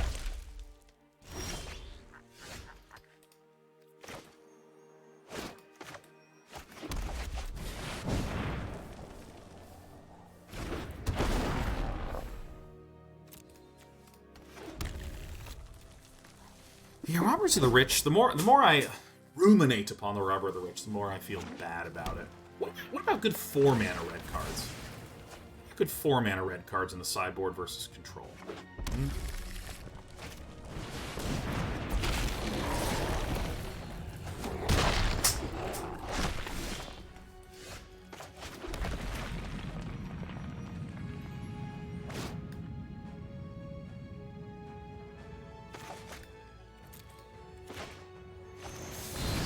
this line better. An exchange here.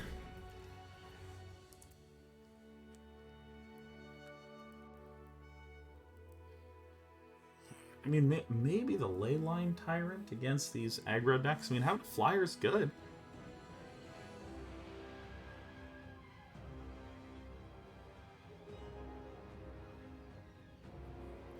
So let me just open it up. If we're up against a slower, controllier deck, what is just a good red card in that spot? A Crow in War is a hilarious card that, humorously, I was a big proponent of a Crow in War, like, very early on. And in some of my goofier mono-red days, I was running a Crow in War, and it would do work, man. It would put in the business. It was good shit.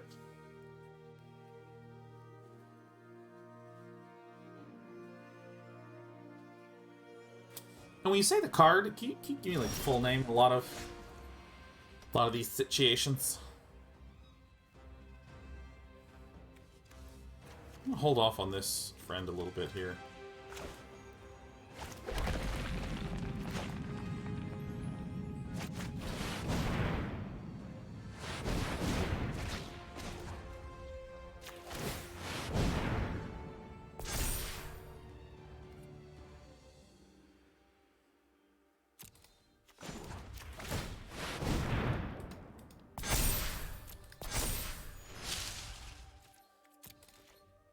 I didn't mean to do that. It's fine. But to make it a creature, that is.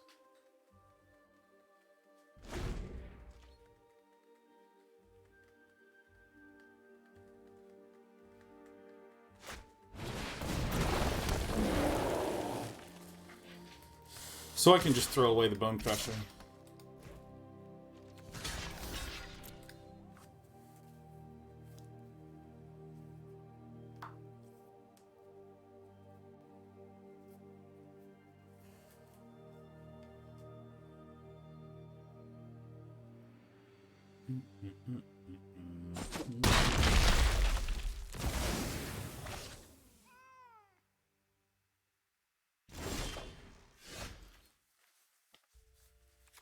Nice.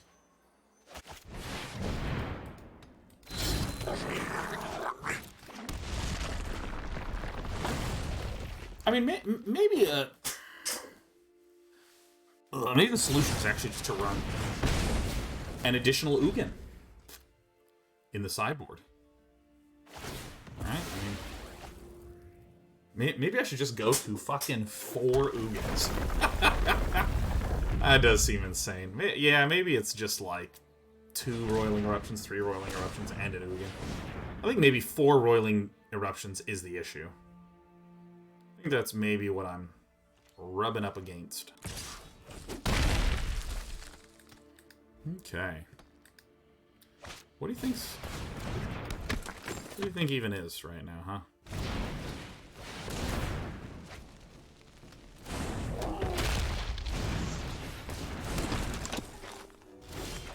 X equals 3. Fragile. Cherish what little you've all creation can be undone.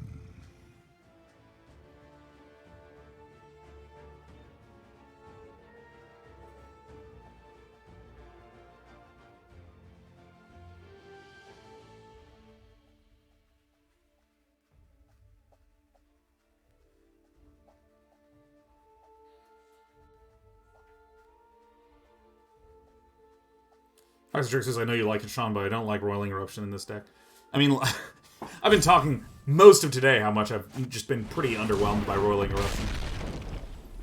I mean, the card, unfortunately, kind of sucks.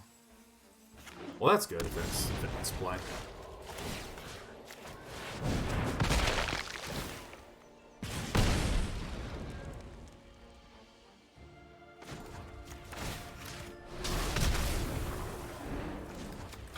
Consider this a warning. Yeah, I just don't really like.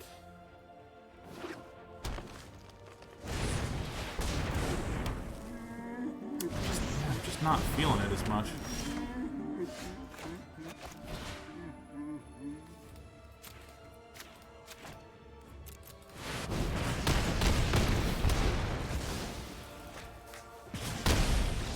Alright, nice.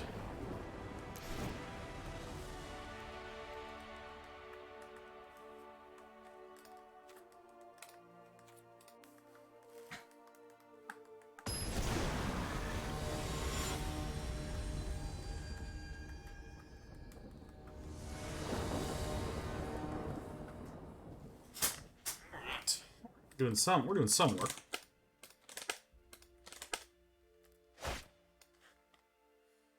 No. No, no. No, no, no, no, no.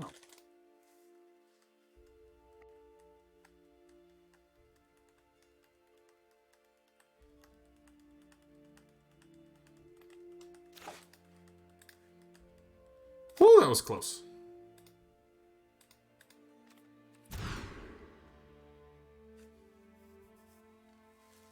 Rick Paladin says, with how much Sean plays MTG, would it be worthwhile to get an MTG card bot in here on MTG days? I'm going to give that a hard no. Ooh, this is a tricky situation.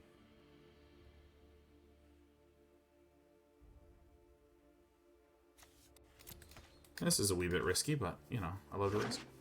Yeah, it's just, it clogs things up so much. Just so damn much, you know.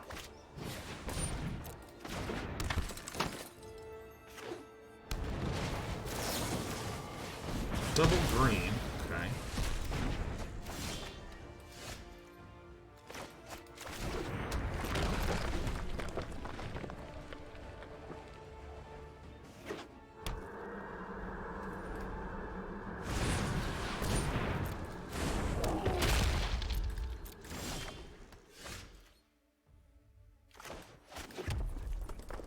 I feel as though we are going to take some pain here.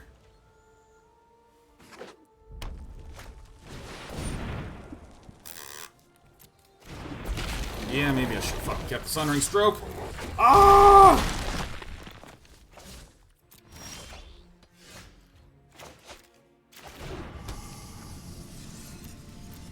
This is going to be a bit painful. We let it go to combat. We shoot this. So now there are only... Oh, fuck. I literally need exactly untapped land.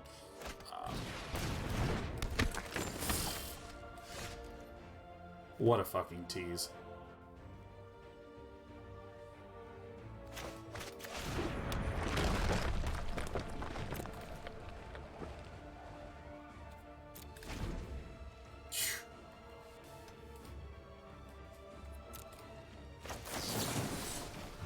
Why not? Again, it's impossible to throw down Embercleave.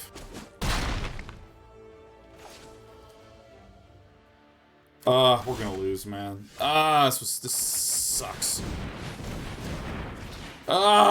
We could survive at 6. It's almost impossible to survive at 2. Because my opponent pretty much has another questing beast here. Return to the essence. There's just gotta be another questing beast in there, yeah. So fun. Dude, every game I've been playing against Gruul recently, we've lost on air. It is so frustrating. We're gonna make some changes to the list. So here is some of the things that I think we could do. I don't like the Robbers of the Rich. I think another Ugin is very reasonable. What? I mean, okay, because I was doing this for a while, just running a pile of Soul Seers. Yeah.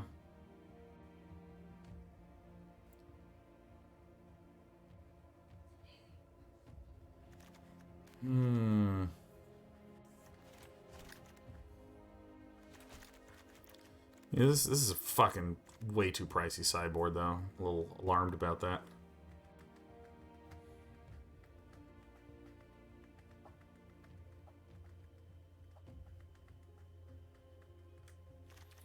I just think 3 Cinderclasms is probably a little bit much.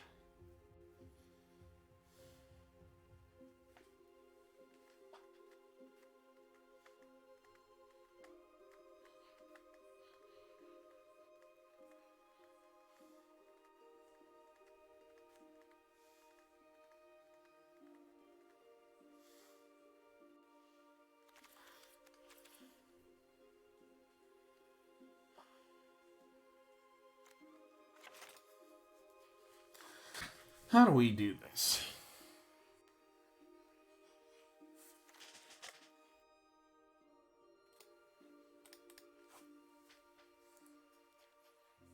Let me think. You know, 3 Cinderclasms is actually probably really good in the main.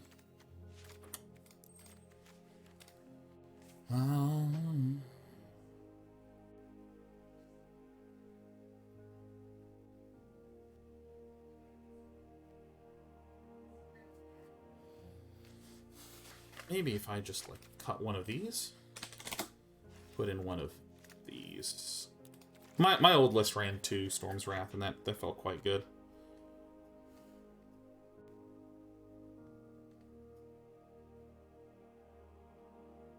Sundering Stroke was an attempt to kind of be a replacement Storm's Wrath, and it's, like, kind of fit the bill.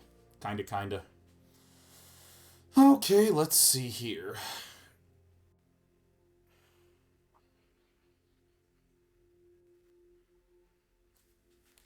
I think another Storm's Wrath in the size, fine. And then let's do not a ton of Roiling Vortexes, but like a pair. All right, let's spread this thing out a little bit. Ox on the sideboard. We've had no problems with card draw. Big Loda. We've really yet to encounter a card where it was like, damn, if only I could draw stuff, we would win. I mean, we've just been like. Even when I have no cards in hand, I often have a lot of things to spend money on. Yeah, Storm's Wrath has been good. I'm not going to claim that it was cut because it was bad. What I was trying to do is I was trying to push the deck in more of a high-low fashion. Oh, thank God. A deck that we can win against. Die. Thank me, lordy.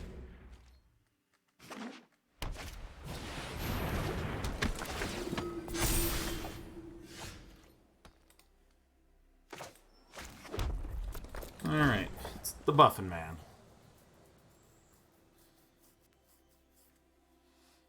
Dark Paladin, Ox is not actually especially good against the rogue decks. Because, again, it doesn't solve a problem that we have. Ox is a card that you run if you regularly are super out of cards and you have a ton of stuff in the graveyard.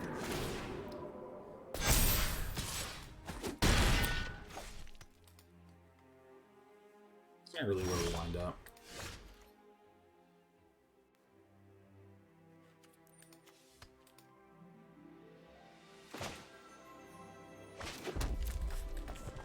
The Valakuts are probably going to get cut. Let's go sideboarding.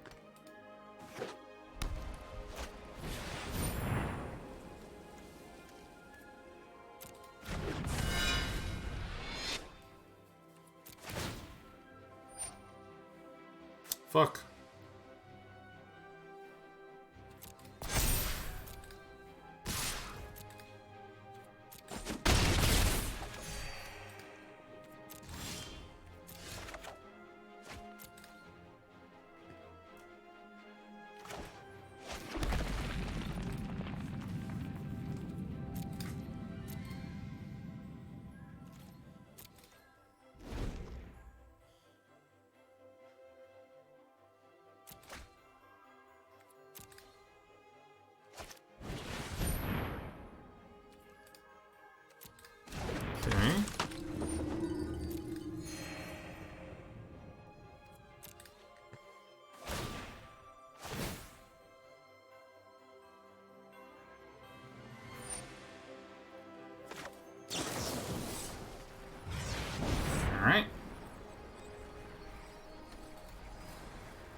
Cool.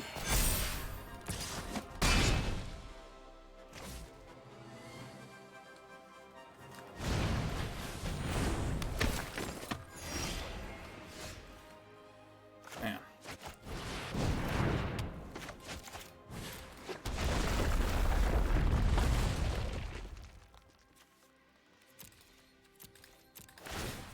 I mean, this is a bit of the problem with running a deck that does depend a bit on getting Irencrag feats and others.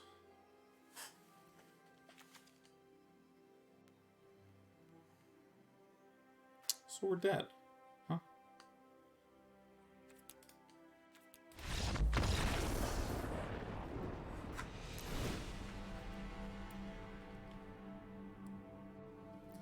Okie dokie. So we're going to cut the Valakut Explorations, because those are a bad card there. We're going to put in these, put in these.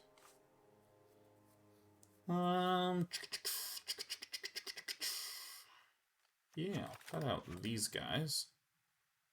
Put in 2 of these. Looks good. Okay. Could chump, but not in a great spot. We could not have chumped. They just caused our guy to tap and we died.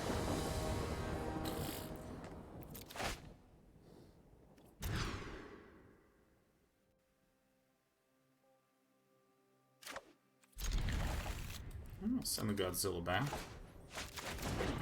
We don't have to keep back to Spikefield Cave because we can just like bone crush the next thing. Talon Shaw's just got here. Is Big Red doing good?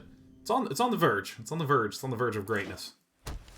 I mean, we're basically gonna force our way into Mythic with it, but I just want to be able to tweet that. Hey guys, hit Mythic with this pile of cards. Pretty tight, huh?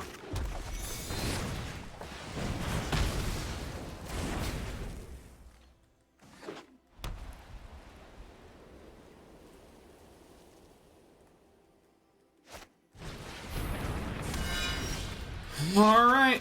Okay, this one is in the bag. We get some paid actors as opponent. Yeah, come on, please, please. Where's the paid actors, man? God. Where's my water? I gotta get water, man. Must get water.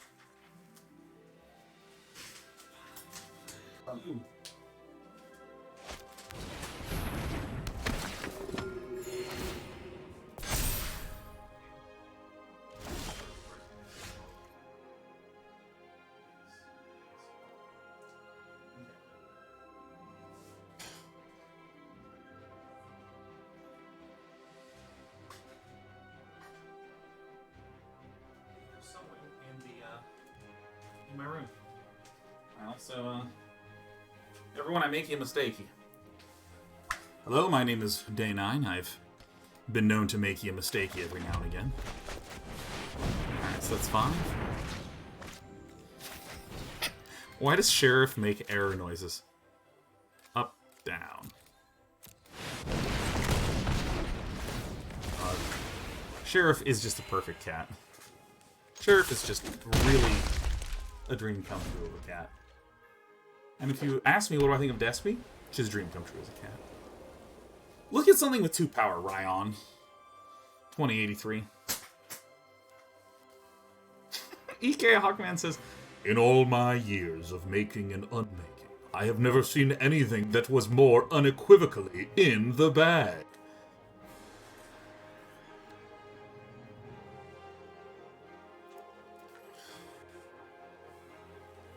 I want some of those. I want some scritches. Alright, great.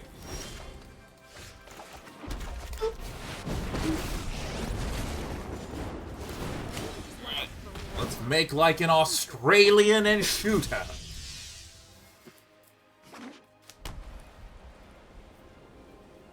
Ooh, this is a great question from Dark Paladin. This is the kind of content that I really aspire to have be the regular on this channel. Fuck, what a bad dog. Such a bad dog.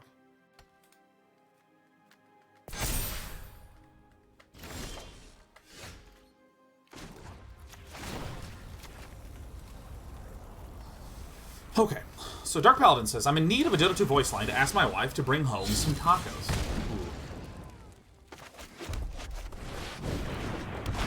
Cliffy Rogers says, blasphemy, there's no such thing as a bad dog. Do we know any bad dogs?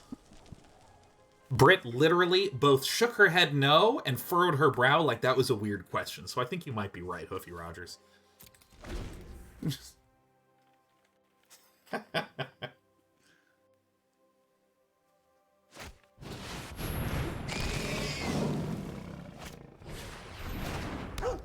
Oh, that is okay, now that's a bad dog for sure. That's a bad dog. You can't... What's the reference for Shoot Her? Jurassic Park? Which I rewatched recently. Jurassic Park is a weird movie. I didn't realize it was a weird movie when I was a kid because my brain wasn't fully developed. Now that I'm an adult and I have a good brain, and I'm a good boy as well. Rewatching Jurassic Park is... bizarre, I think is the word I'd use for it. Very well.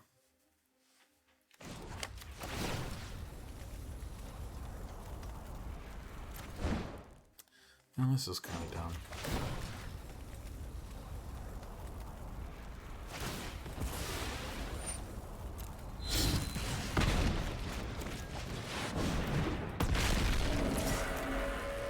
Let's get some damage in. So, like, Jurassic Park is a movie where a bunch of people stand around in various rooms just stating things according to some subject. Jeff Goldblum. You've got to be kidding me. That's the top deck? Jeff Goldblum walks into a room, talks about chaos theory. I don't remember the names of the other actors and actresses. I should look it up, because then it makes the joke funnier.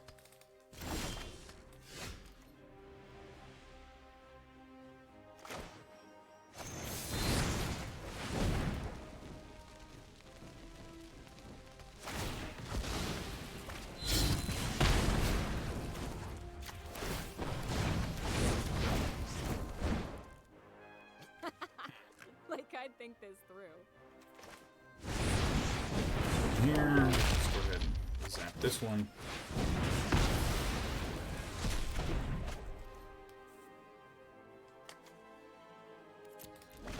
So we get the win next turn when we -9, right? Because we look for 3 Sundering Strokes. Sundering Strokes... we look for 2 Sundering Strokes and an Irencrag feat.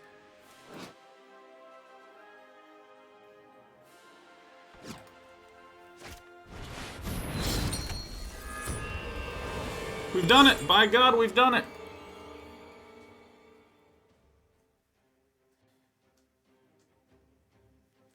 Go Chandra Luris in response to the dog stomp Luris. That's correct. I could have done that, but I much prefer this line that I'm doing right here. Right here. Right now. What's the more awesome way to do this, huh? Let's do this. Okay. Irencrag feat.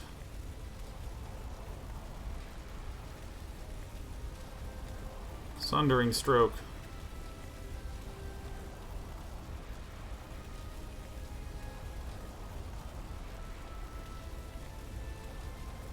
Yeah, let's just get a bunch of Sundering Strokes, huh? I want to make sure I didn't mess it up. Alright, so this. You. Bang. You're more than welcome to do this. But yeah, Jurassic Park was just like, just freaking bizarre as a film.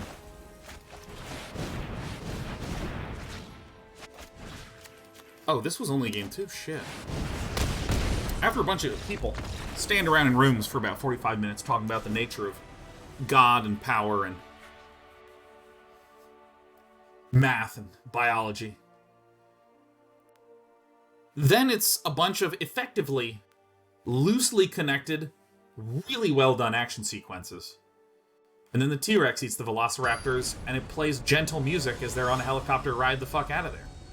I mean, it's actually like, it's almost like an anti-movie. You know what I mean? Like, it doesn't go anywhere or is about much of anything. It's like, these people thought that they got it. They don't. The end.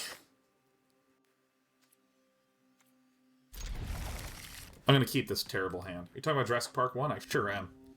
I know they did a second and a third one, and there was an attempt to get a reboot made in the modern day and age. And it never panned out.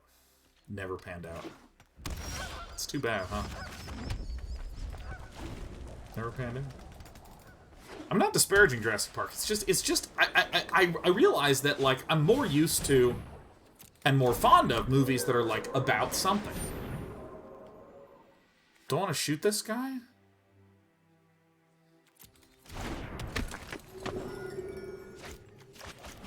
Shoot this guy.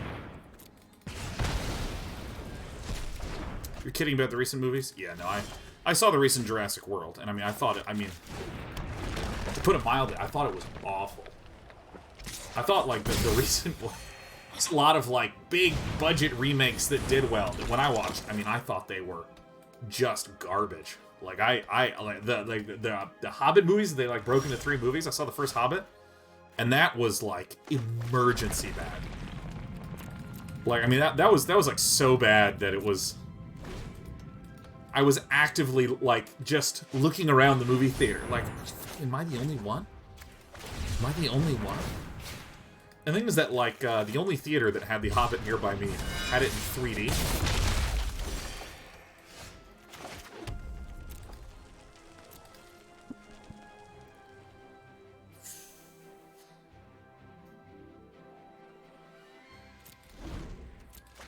And it looks terrible in 3D. Absolutely terrible in 3D. Because there's a lot of things that you don't notice if something's in 2D. For instance, parallax effects. Like, let's say that my phone is like a rock that moves by the screen like this. If it's moving fast enough, you can actually kind of fake it. And make it look like it's... you can just put a flat image on this thing. Just make it go by as a flat object. And it looks fine. It actually looks okay. But in 3D, you can tell that there is a 2-dimensional cutout sliding across. It looks terrible.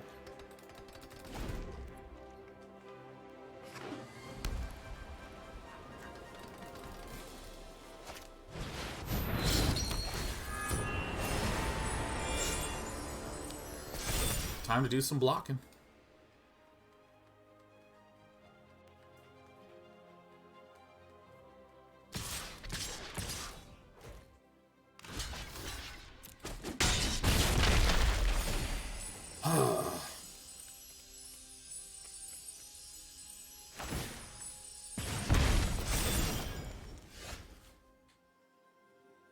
All right.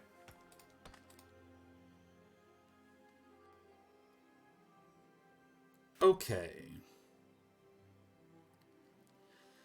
I think maybe I just keep playing Brash Taunters, huh?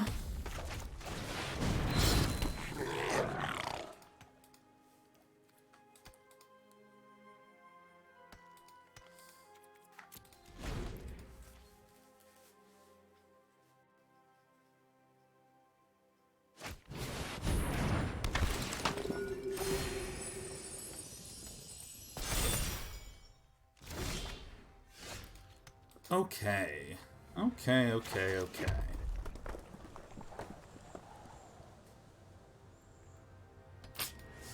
So we're one turn away from being able to... I guess I should have done this.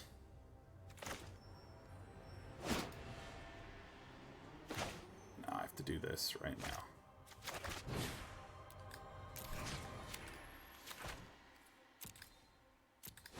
That seems fine. Wait, what? Why did it go wrong? Fuck. I think I just accidentally clicked through at the wrong time. Yeah, by the way, to the company that just subbed, I feel a little frustrated. This is a thing that a couple companies have been doing recently. Subbing to broadcasters. I think to get me to shout out.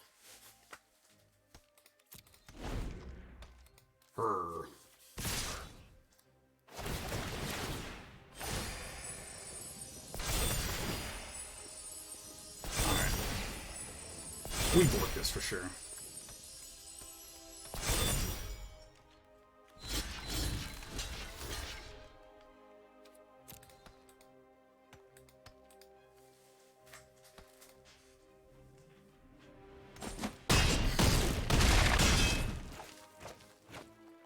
All right.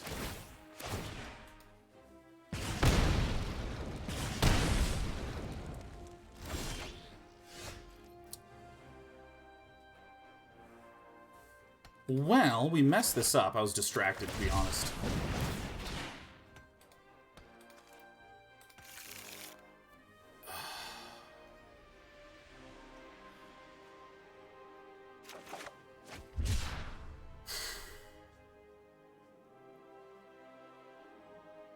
Yeah, I'll be honest to the company. That's real frustrating. You know what I mean?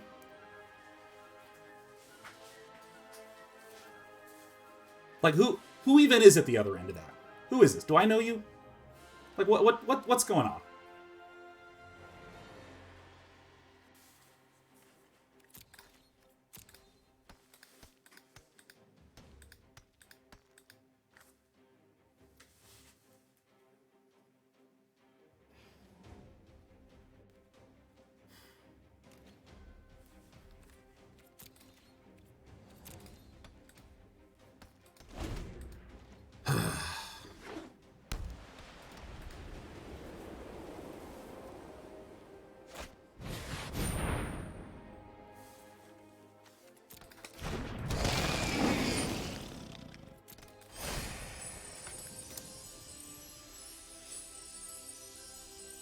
They responded above. Let's see here. The person from said company. Yeah, no, after you posted this, like... Let me concede. I was distracted during the key turn.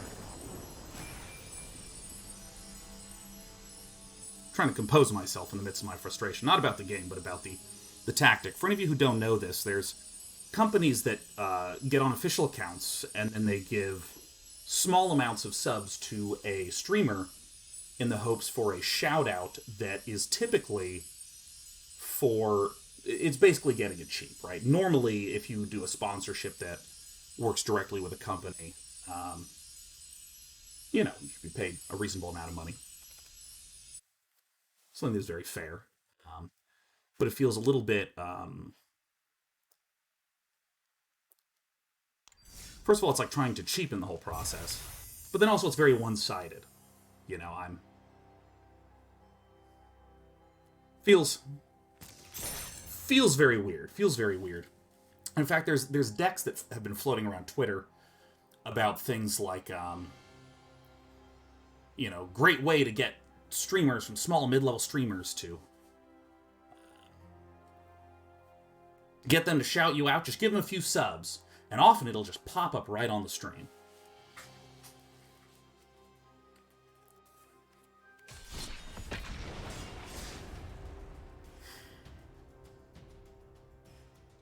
I mean, I gotta be honest. I think it's pretty rude. It's pretty rude. And again, I asked the question: Do I even know the person who is doing this? Do we have a prior relationship?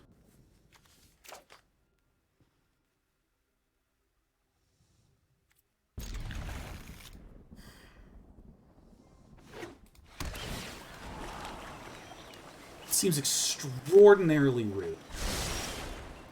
Especially if it's a company that I have a working relationship with. They apologize, but did not respond anymore. I know, I've seen that. I'm asking, you know? I'm asking, is the person still here? They are. They're currently still here.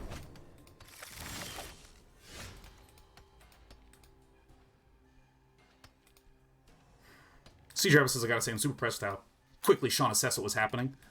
In truth, I mean, you can just go back and see this. I got very, very angry for a moment there. And typically what I do if I'm mad is I just sit for a moment. I sit. There's a company, again, who I've actually had a working relationship with. You didn't need to go about it like this. You didn't need to do that.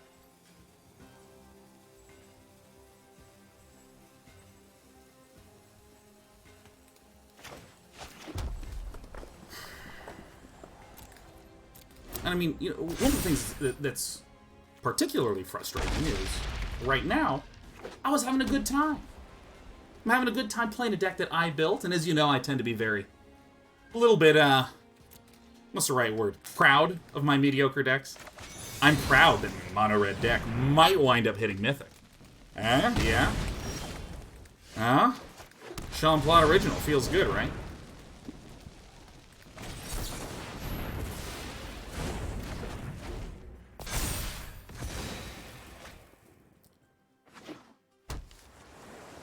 And then this frustrating distraction happens right in the middle.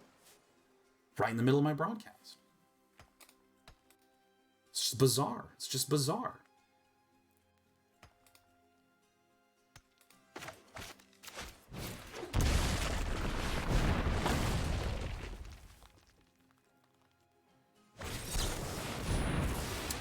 Aether Groove says the Shatterskull Smashing miscount seems to be a recurring fault. In defense of this UI, it's been really consistent with how it distributes the stuff. I was just very distracted in the moment. My head is still somewhere else. So with that in mind, JTS is me. Thank you for the 5 subs. JTS is me. Long-standing member of the community. Actually started his own business, Cheesecake and Crumbs. That at no point has JTS is me asked me to do any promotion or advertising for it. I've offered because JTS is me. He's a long-standing member here. Has been regularly chatting. Has been regularly participating. Didn't just show up one day and dump a bunch of money in and ask for any promotion or cross fingers and hope that I did. Didn't do that. Kind person giving 5 subs. Average game guy gifted 10 subs. Average game guy. Average game guy, also an author, has an anthology that recently got published. Let's see, what do I want to do here? Horror anthology, recently got published. Where was a contributor to? I have no idea where the link is to it, but if you want to post it, Average Game Guy, you're more than welcome to. You're more than welcome to. Saint Lovejoy gifting 5 subs. Thanks, Saint. Thanks for the support.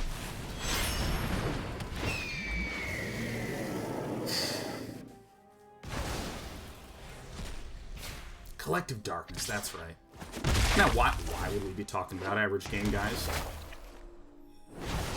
Dude, I'm losing so bad over here. I'm getting my fucking ass kicked. Alright.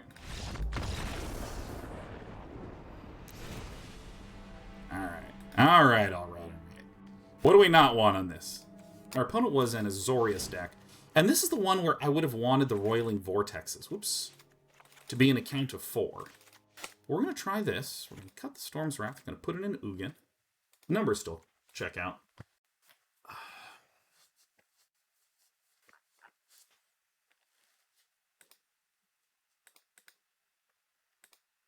Thanks, Saint Lovejoy. Thanks, all. I want to see something. Is this... Ooh.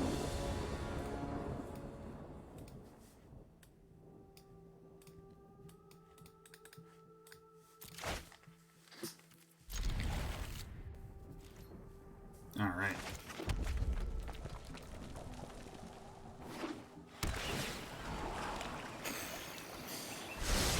It's alright, our frustration is slowly going away. Slowly going away.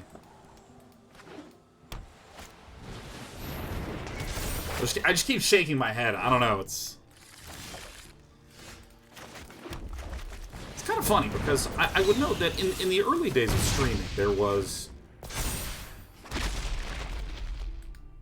I don't know, a real unstructuredness to things, a real Wild West to what anyone did and how stuff worked and what was right and wrong and good and bad and all that good stuff. Valakut Exploration is pretty good against this style of deck. This could be a Mystic Dispute, but more likely it's an Omen of the Sea. Yeah. But recently things have gotten, you know, especially in the last 3 years, things have gotten much, much, much more structured and proper avenues.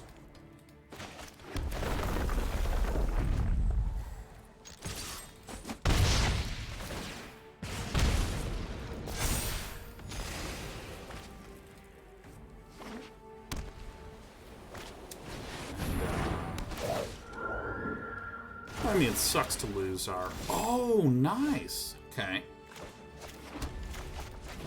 Perfect. See, I'm hoping to kind of mess up the mana parity of our opponent, where they're tapped out on their turn instead of tapping out on my turn. T-Chris is a wildly supportive chat. Yeah, his chat's amazing. It's a terrific chat.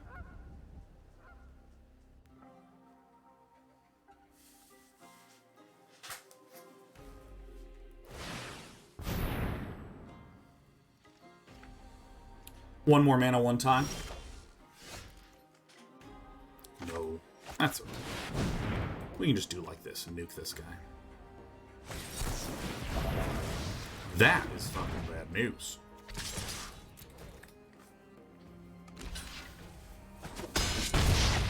Thog Dice is my favorite place to hang out on the internet. You know, when I'm late at night, getting ready to go to bed, I totally just hang out in Twitch chats, man. It's great.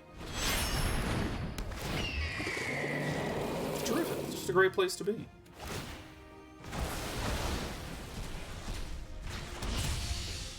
Often what villain will do is they'll kill the 3/3. Because it's gone forever. Kill the Phoenix, which is a completely acceptable option. So it says, do you actually participate in any Twitch chats? Oh yeah. Quite a bit. Most notably, Tasteless and Artosis' chat. It's actually funny, I watch so much Tastosis, man. This might actually be the correct way to do this.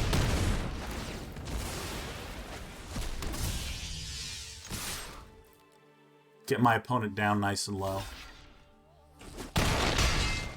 So now my opponent has to tap out on their turn to deal with the threat that's here on this turn. They can't target the token with the Skyclave? Is that right? Oh, that's right, because they Skyclave, and then what they do... Perfect. If we get a land, we win.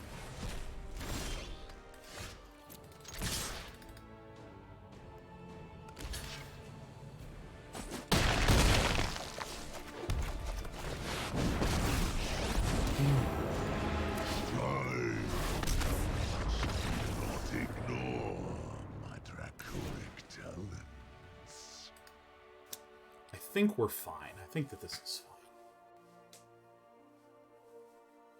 KV says, I saw you tweeted BSJ after his insane Leshrac game the other day. Yeah, dude. BSJ had something like 116,000 net worth. 116,000. And the game was like 2 hours and 15 minutes long. And it was like a dramatic, awesome game. It was insane. And like, probably not active enough. Probably great. Probably terrific.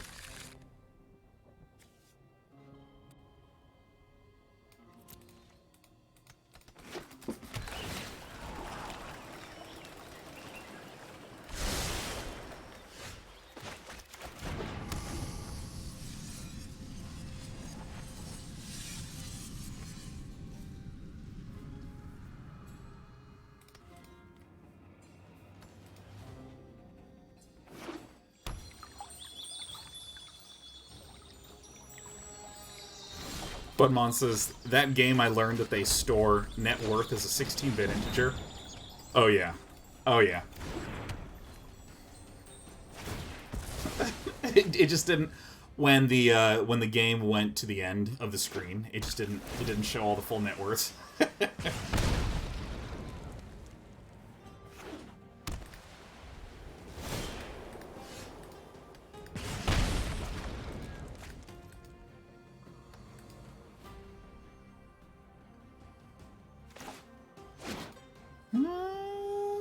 Do I want to play this Valakut Exploration? I think I actually kind of want to keep it. I think I kind of want to keep it. So there's no Skyclave apparition. Because we would have expected to see the Skyclave apparition the following turn. You know, another very good card against Azorius Control is the Crawling Barrens, which I've become quite a fan of. By the way, Mohenjo-Darrell, I just deleted your message. But yeah, no, we try to keep things pretty gosh darn game and personal hobby focused here.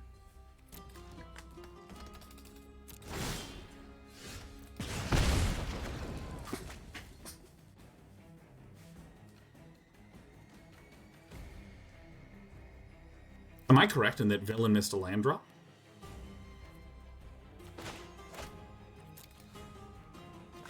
I'm actually going to do this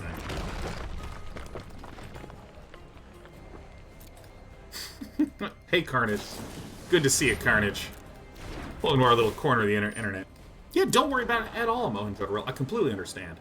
For any of you who are curious, like, obviously you should vote. It's important to go vote and all that stuff. But,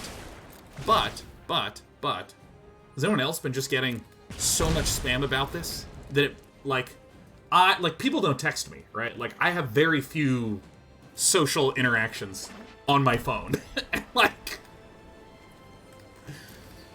And it's just like, Sean, you need to vote. I voted. It's like, but you need to vote. I voted. It's done. I voted it. Unsubscribe. Like, I literally have unsubscribe on copy paste. And I get these and I just hold, paste, enter. So.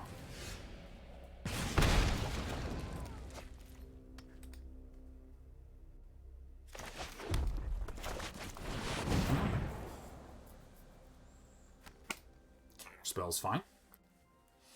The real nut play would be being able to get a Fiery Emancipation and then Irencrag feat Sundering Strokes. Whirlwind denied. Okay.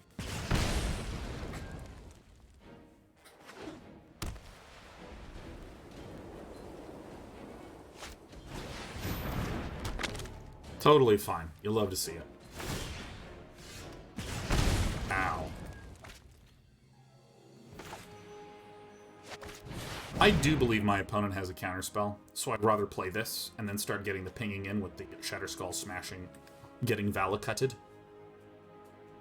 Why not Whirlwind Denial your text notifications? Tell me about it, man. Tell me about it.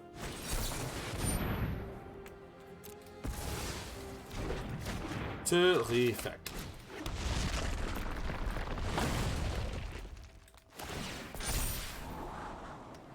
Thanks, Ghosty. Appreciate that.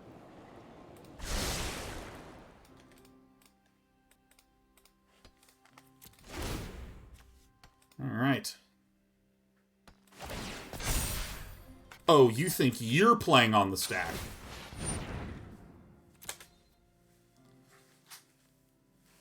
Is there an origin story of why you call your opponent villain?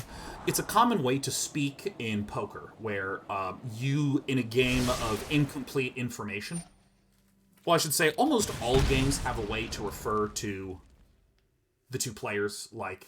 In StarCraft, you say, Zerg needs to do this, Protoss needs to do this. In Go, Black needs to play here, White needs to play here. In poker, when you see your cards, but you can't see your opponent's cards, you're hero, and the opponents are villain.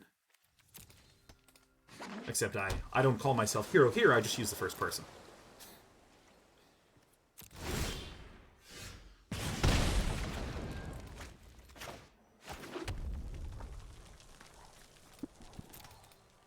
I mean, I think I just do nothing. We're a little sad that we don't have a Crawling Barrens, but what can you do?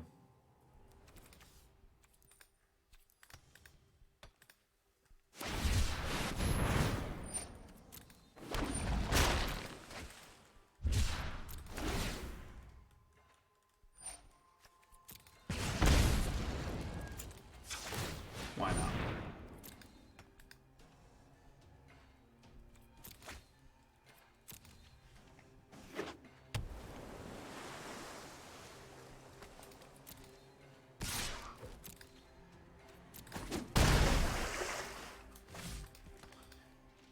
Well... Ow.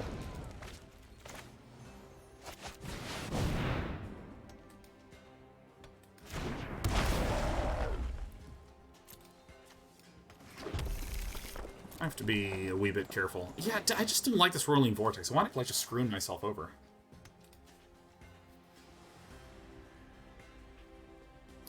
Again, I think Rolling Vortex is only good, like... Yeah, we lost. Man. Fuck this card, man.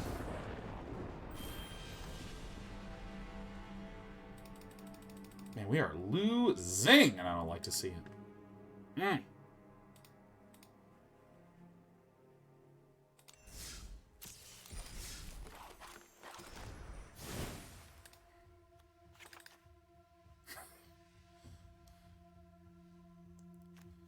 All right. Simple sideboarding plan for a simple man. Just fucking put in more Ugins. Fuck it, man. Alright.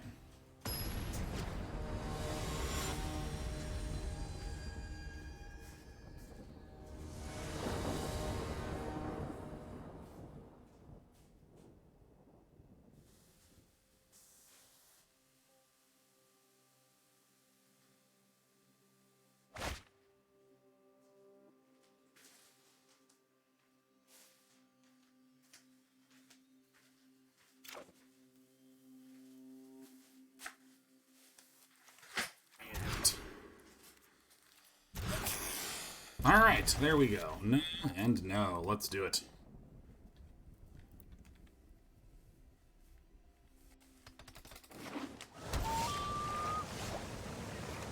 Alright, so this is a rogue deck. Weak against rogues.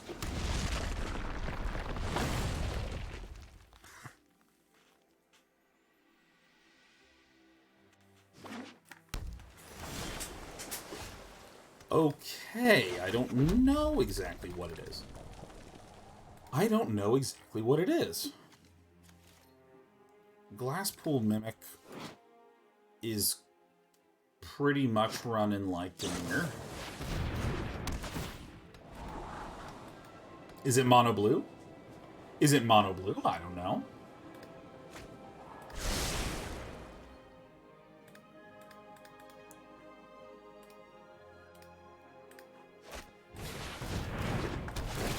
Oh, is this the mono blue devotion list? I think it is. So this is a weird mono blue deck that tries to pop off with Thassa's Oracle.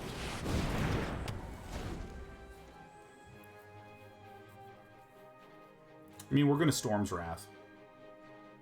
You know, I actually think that the Cinder Clasms maybe have been a mistake. I think I'll get more mileage if I make those both Scorching Dragonfires, and then just put Cinder Clasms in the sideboard. That, I think, makes more sense.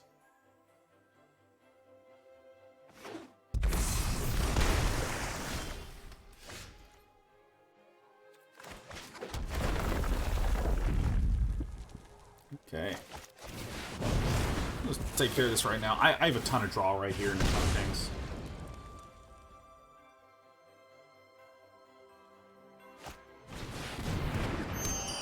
Alright, someone's gonna have bazillion mana. Let's play this in case it's Chandra. It is a Spikefield Hazard. Bye-bye. Okie dokie.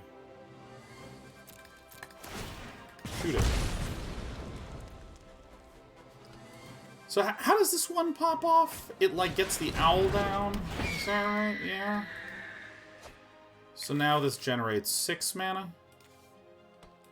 Is this it? Did Wintermute just pop off?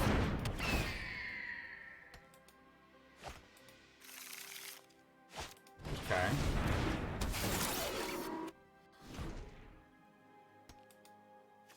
The Corridor Monitor. Untaps this. There's the Tolarian Archmage. Okay. Maybe I want Artifact Destruction. So I think Wintermute, like, really does kind of want to win on this turn. What's this one do? Loses all abilities. Okay.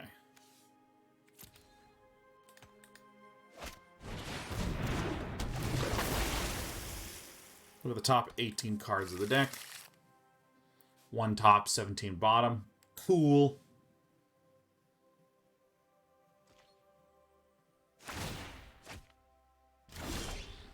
You got it, friend. Alright, so we play this. We do this. We do this. I'll actually slow going down a good chunk. But not the most. They still have 6 devotion.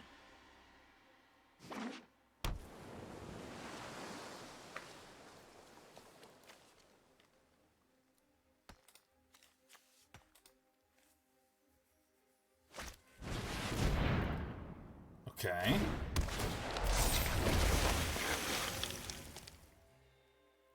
Oh, I see. The Glasspool Mimic can just be extra Thassa's Oracles.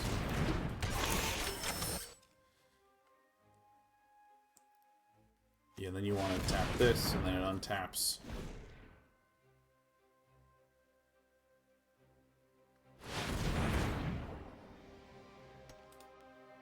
Okay. What is there an X equals a blue X card? Chadwick. That's right. Gadwick, Chadwick.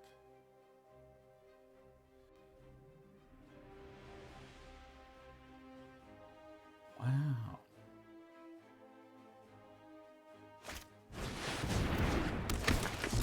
Ooh. What do we think, Wintermute? What do we think?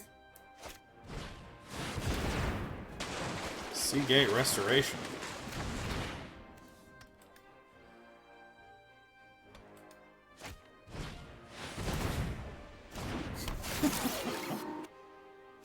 Man, I didn't even realize this shit just got so good.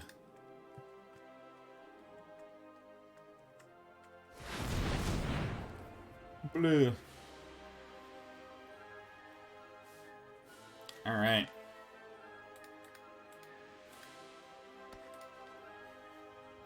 What's next, friend?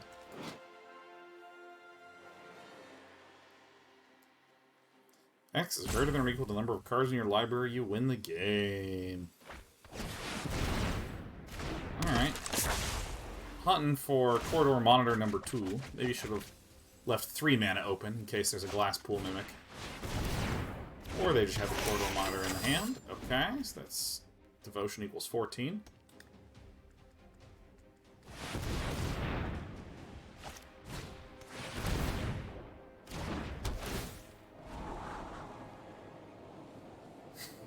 I don't think we can beat this deck, to be honest.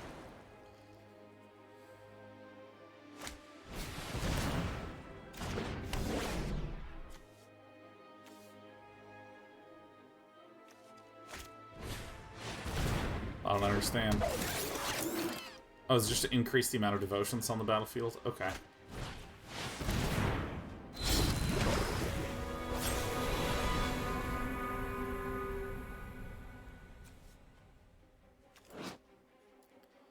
This is greater than or equal to, so then this flickers, and there's 18 cards, so we lose. There it is.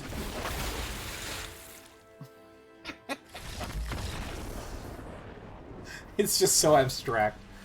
Alright, alright, so we'll want these things. We don't want those things. We want... Oh, not you. Sure, let's put in a shitload of Ugins. What are we even doing in this matchup, huh? We're just trying to win as fast as possible? And then we can, like, clear the board sometimes, like this.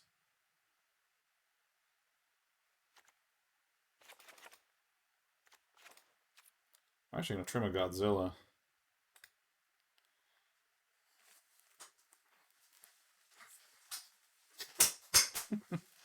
I mean, basically, I just need to get, like, Ugin down and just, like, blow up all the shit, and that's the only thing that I can do. Killing the owls is good. Fuck. Well.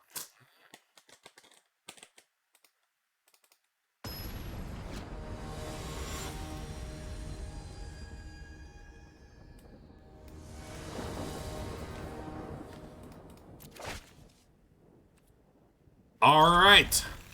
We have something. We found the vintage player forced to play MTGA. Oh yeah, it's true, Entropy. It's true, it's true.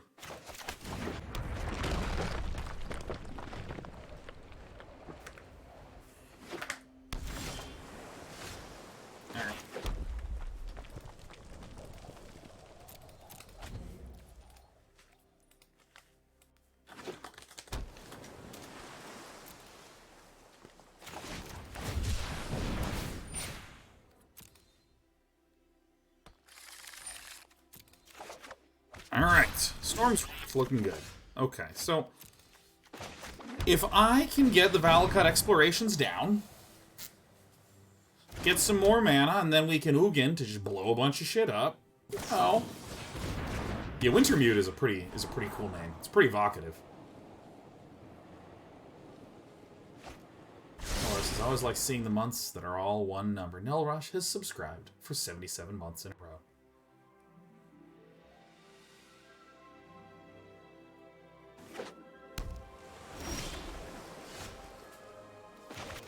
Alright, it appears that I'm going to be Valakutting.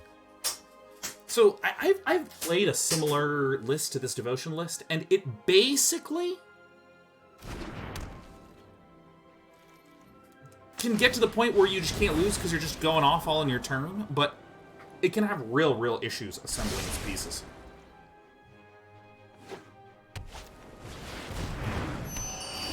Like the Nyx Lotus right now, it just doesn't do anything. Alright, so Valakut, and we do this. Yeah. The other option was just to play the single Spikefield Hazard and then keep up the Scorching Dragonfire. Bang, bang, bang.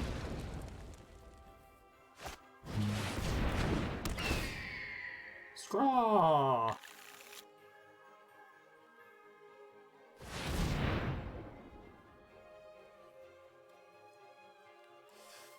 The Arcanist Owl is the huge source of devotion for this deck. Sometimes you can just pop off, like on turn 4, like this. It's not super common though.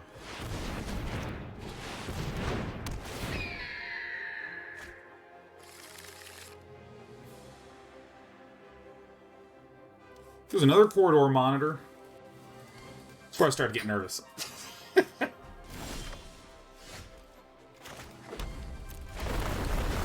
Pretty happy to have Storm's Wrath back in the fold.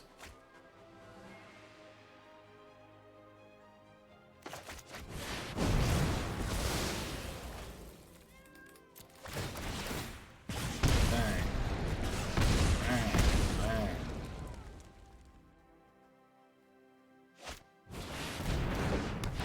Alright, we can deal with that. Oh, another one. It is legendary, so it doesn't really do the most. I think all my Storm's Wraths one are in the bin.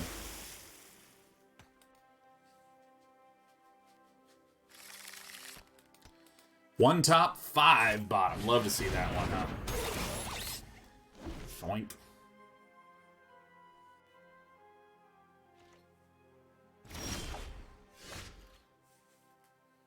Okay, so I'm gonna do this.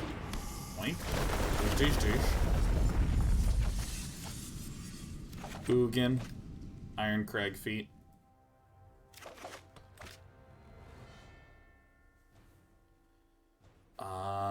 I realize I have makey a mistakey, huh?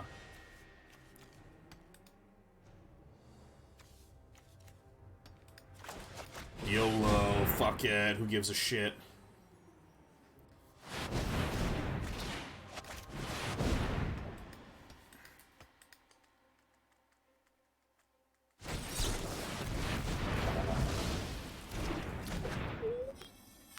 Oh, someone's got the moves.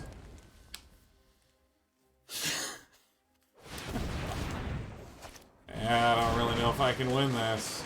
We got lost Sea Gaties. Alright.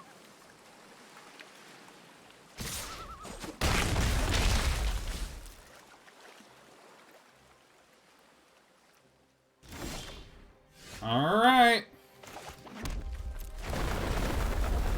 Might be time to commence Operation Bing Bong. Slide on in with the damages. Alright, nice. By the way, I have recently begun watching Steven Universe. And that intro song is infectious to the mind. Well, we know our opponent does run counters, so I don't feel super optimistic about our final Storm's Wrath, but we are the Crystal Gems. Alright. We'll always save the day. And If you think we can't, we'll always find a way. It's very wholesome. Alright. Let's see how many go onto the top. Do you have to keep one, or is it just put up to one of them? No, you don't have to keep one. So it's one top and all bottom, or no top, all bottom.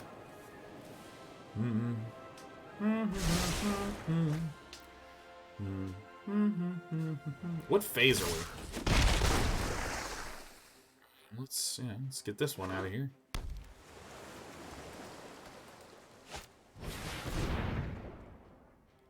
Blue.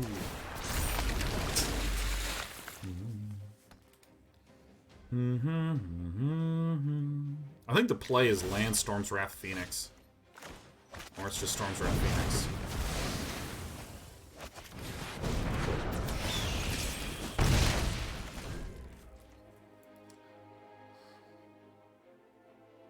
Amethyst and Pearl and Steven! It's a very positive show. I've started like 40 shows and not finished them. Started Mr. Robot, haven't finished it. Started Cobra Kai, haven't finished it.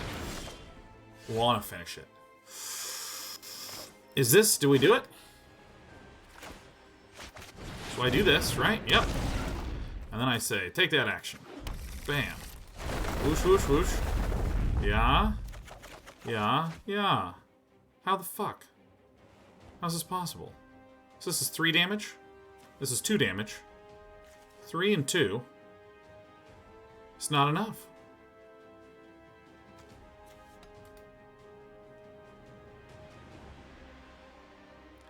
Wait. No, I did this wrong. Here we go. And then this will do a total of 5 damage, and then I can deal 4 like this. I knew. And if you think Sean can't, they'll always find a way. Zick says, oh, I didn't know Sean got engaged. Congrats. I'm married, man. I got married, Zick. I got engaged and then immediately got married. The engagement was a matter of weeks. I guess I'll hang on to this one. Nice. He's engaged? Nice. Toy. Nice.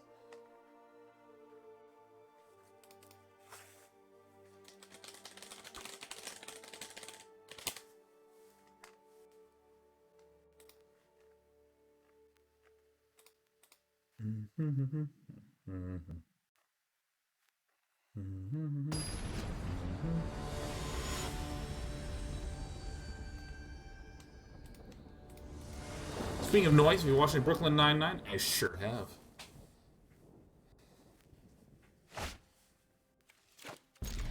I'm hang on to this. I think Irencrag into Ugin again is a good win condition for us. Play this. I just like easy TV lately. If I'm watching TV, I want it to be fucking easy. I like Bob's Burgers. I like Brooklyn Nine-Nine. I like Steven Universe. These are the things that I like. And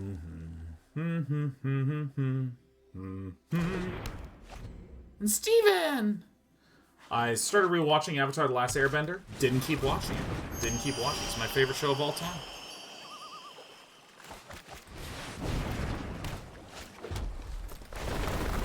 Sean is a crystal gem.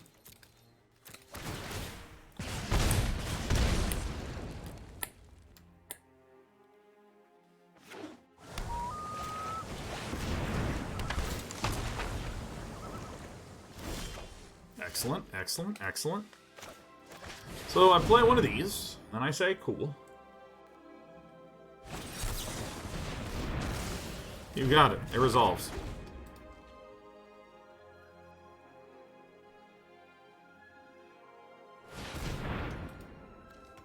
Blue. 7.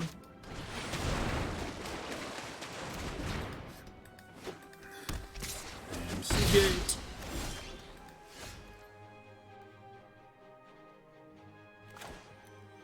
I did this. No, let's... I'm going to enter this tap. We're going to see what happens. Whoosh. Whoosh.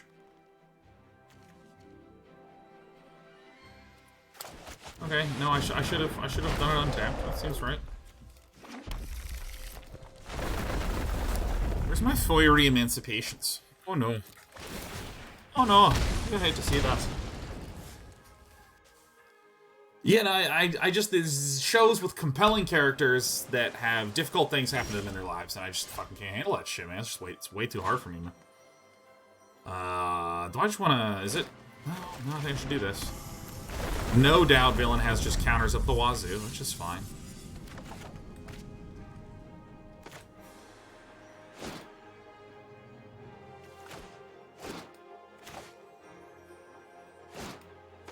Yeah, why not? Why not? Blue! Counter magic!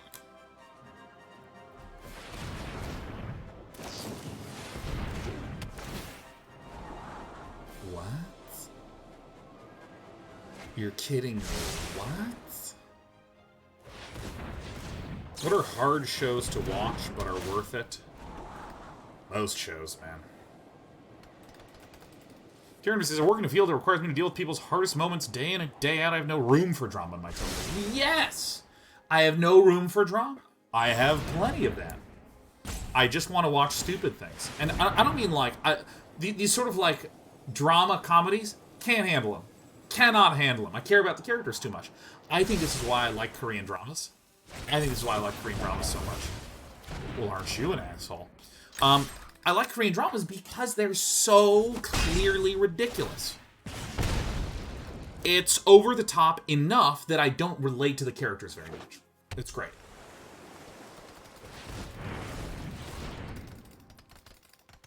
You know, it's always like the guy who loves the girl that works. There's always some enormous, gigantic company.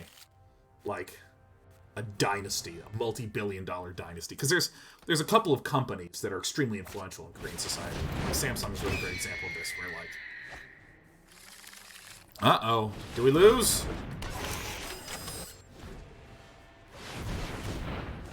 Blue. Seagate Restoration. Nothing? No? Nothing?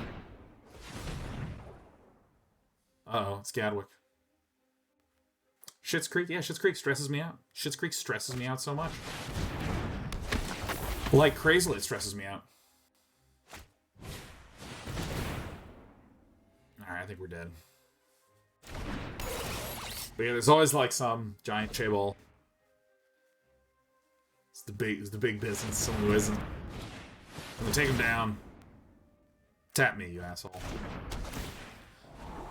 Alright, let's hope it doesn't work. Let's go 2 bottom. Ooh, 1 top, 2 bottom. You hate to see that. You hate to see that.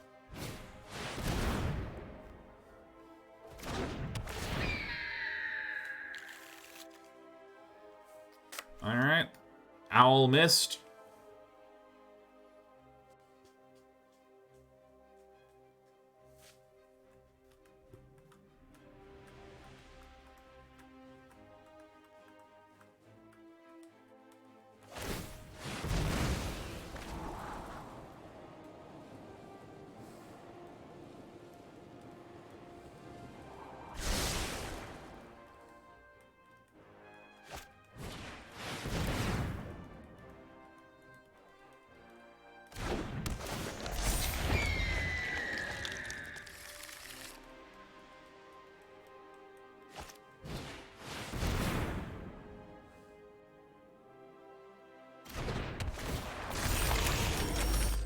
What do you know?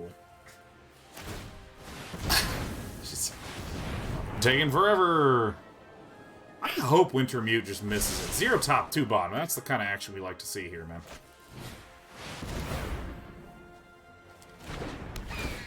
Alright, Wintermute's doing his thing. It's time to untap that again. Let's get another bazillion mana. You know what we haven't seen yet? Thassa's Oracle. There he is. There it is. Oh, this, and then I just kind of explode. Bang. Alright. That match was long and painful. But I'm pretty happy with the sideboarding changes we've made. Still annoyed about that game where I was very distracted at the moment where I just needed to click a button correctly.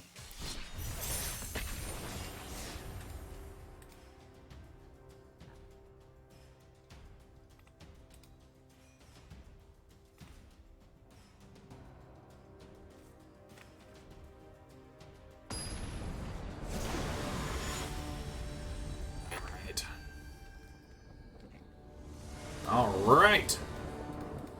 Quest to win games again continues. Yorian Sky Nomad. Okay, perfect. Depending upon the Yorian list that JR R1 and 5 is running. Oh, man. I am so excited for my better chair to arrive. This chair is just, it's done. This is a done chair. I've owned this chair since I think 2014.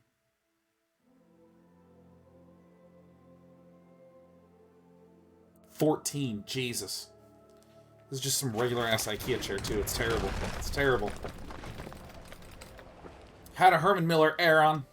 Broke. Got another one en route. Alberto Malachi. Oh, Alberto, I meant to ask. Alberto Malachi, gifted us 5 subs. Thank you, Alberto. But I meant to ask, you had a question about networking.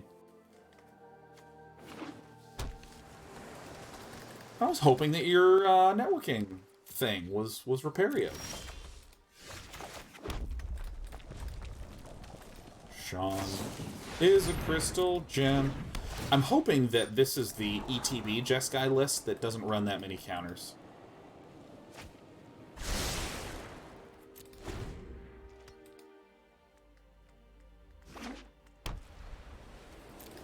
Alright, so there's a couple of situations that we could be in right now. I'm just going to Irencrag immediately.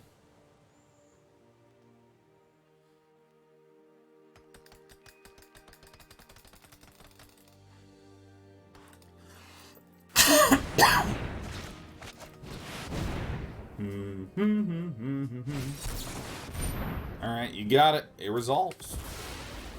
Resolution commencing. Okay, so this might be a little bit more of a counter-focused list. I don't know. We'll see.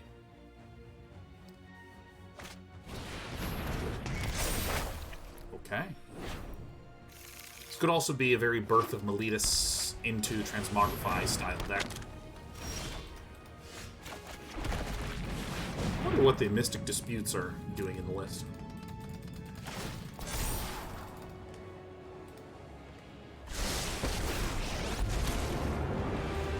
I will fight for freedom everywhere.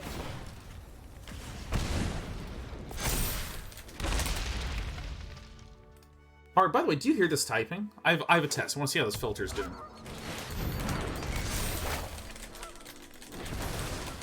feel like I've let everyone down.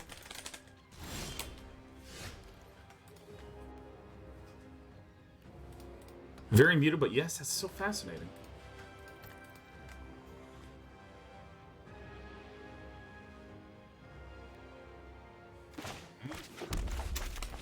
What is my living condition here?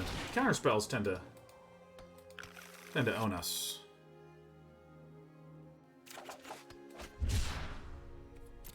Whatever. We're literally using the RTX noise canceling T-prompt, so I'm asking.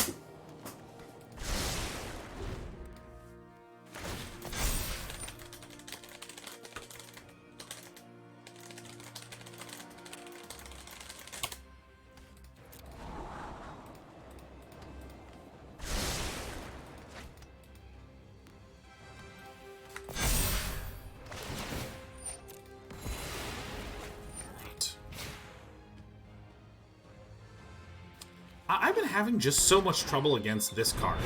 Elspeth Conquers Death just fucking owns me. So often. So often.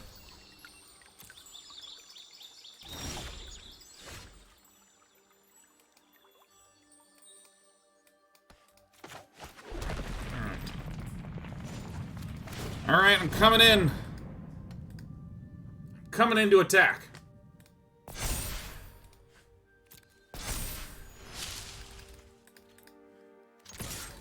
Scheme music called Garbled? No, that should be just you, Thunder. Thunder Nick. It's a Nicholas made of thunder.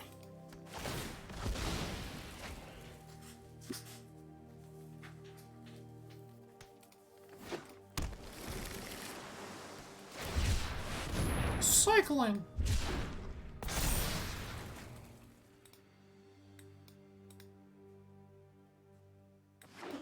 Graham says, I can't get over how well you handled that situation earlier as someone who's self-employed. I don't imagine you get much of an opportunity to be told you did a good job, but I'm telling you now, the clip should be a Streamer 101 is how to be a pro streamer. Thanks, Sean.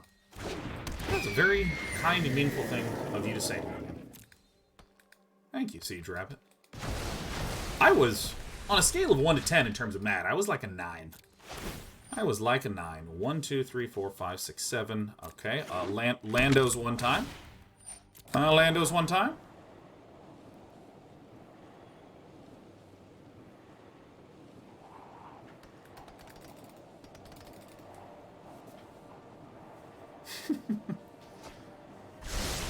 Yeah, and I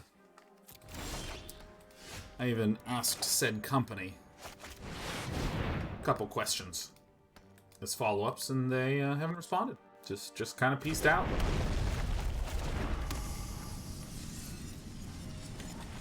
On-brand anger? Oh, yeah. Oh, yeah. Yeah, called out said company. They said apologies. I asked follow-ups and gone. Poof! Away! This card owns me so fucking hard. Fuck! This card annihilates me. Time to partner up with their competition. No, I mean... Revenge never got anyone anywhere. I much prefer to just have conversations and go, what the heck, man?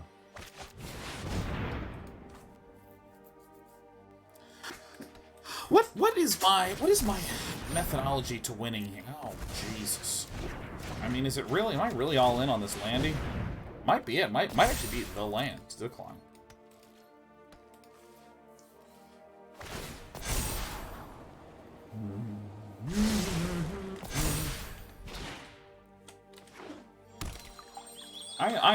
I'm just pro confrontation. I'm pro, hey man, it's really bothersome. What gives? What's going on? Why? What the heck? Etc.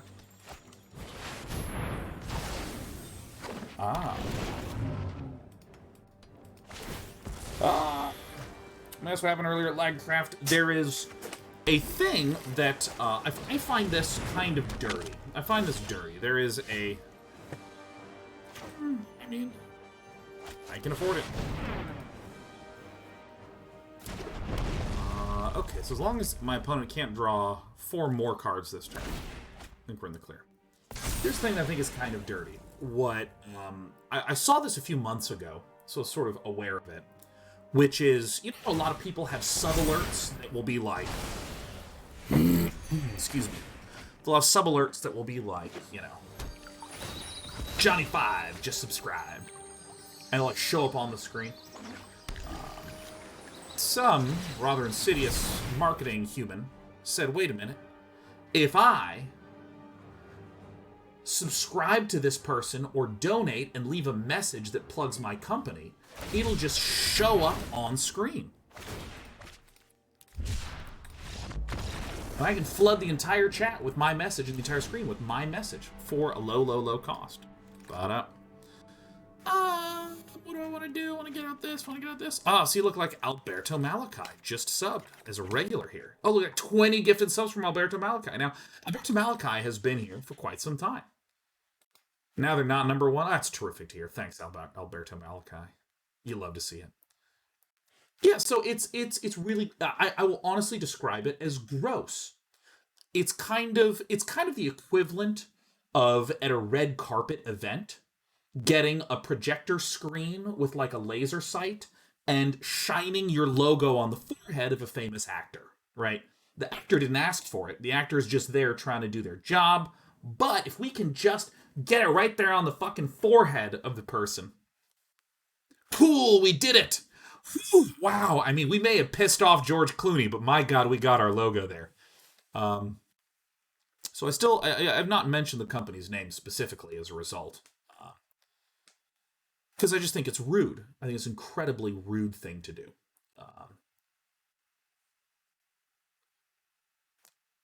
Now let me do a sideboarding decision here real fast. What is the other thing that we might wish to include? Maybe just some good old-fashioned bone crushers. Some good old-fashioned bone crushers. I think I want to leave in just a little bit of single target removal. And I think I can cut one of these and put in one of these. It seems fine. Seraphic Soul gifted 25 subs. Oh my god, Seraphic Soul. Also regular here, a 41-month subscriber. But, you know, again, I will, to use this metaphor of shining a light on the forehead of George Clooney at a red carpet event. If George Clooney wants to promote your brand, be an ambassador for your brand, there is a relationship that you develop, that you talk about, you discuss, it becomes consensual by both parties that this is good. And one might say, well, I mean, it's cheaper to just buy the laser pointer and shine it on the forehead. It's like, yes, that's because you're taking the other person out of the equation, so. I have not been a victim of this, but I know a lot of smaller streamers who are in the hundreds of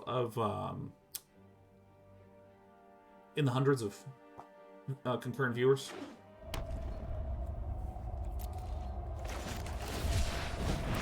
This is like a real issue. And one of the things that's further manipulative, which is, again, imagine you are one of these...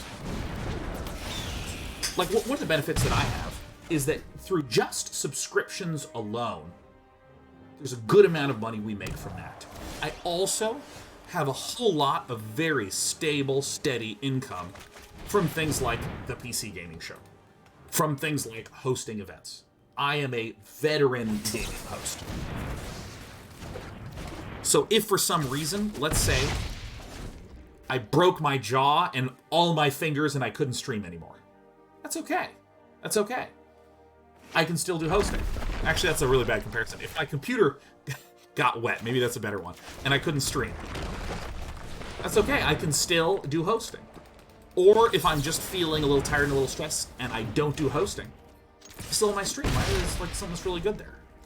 For a lot of mid-sized streamers, they kind of have there's a volatility where they kind of need all of their things to pan out, you know?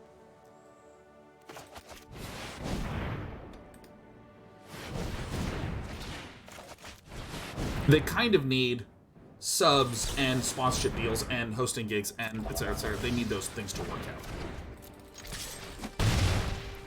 So if you go to like a mid-sized streamer who gets, say, 50, 80 donations from a company of subs, I mean, I literally know of people that have had this happen, and it's just very, very, very, very stressful for them. Because it is nice that it's money. It's money in the door. And if that company did that consistently, that would be good. So should they be nice and give a nod to the person? Or should they talk about the frustrations and, you know, their wish to have more respect for their brands? You know, it's actually a very tricky situation. It's a very tricky situation.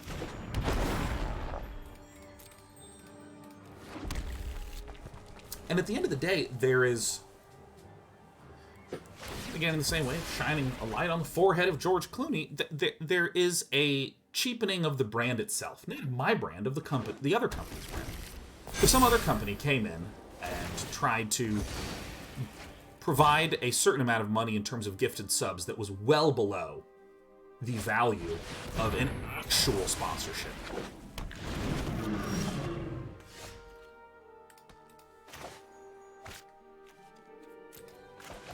this card just owns me so hard, I can't believe it.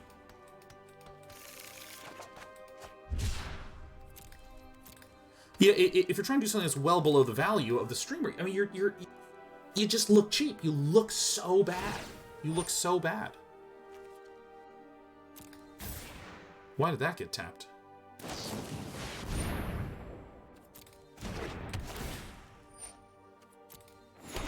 Oh, because then it comes back, huh? We're probably screwed here, huh?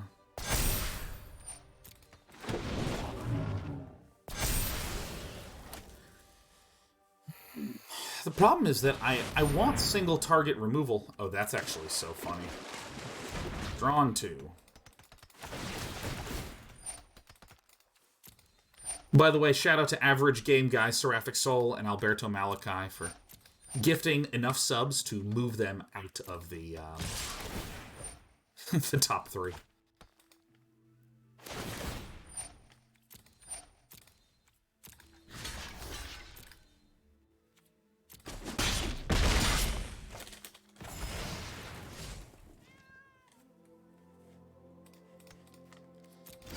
So when you are dead, what's the best thing to do? Huh?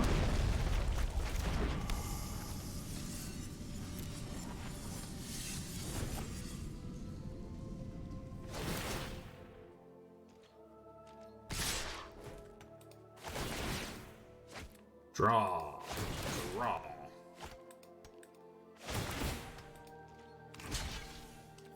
Okay. It's this Jeskai Transmogrify I've actually been having specifically so many issues with. Oh my god, we were 1 win away from Mythic, and then we have just had a tumbling morning.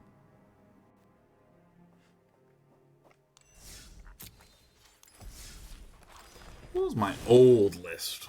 What was the difference between these puppies?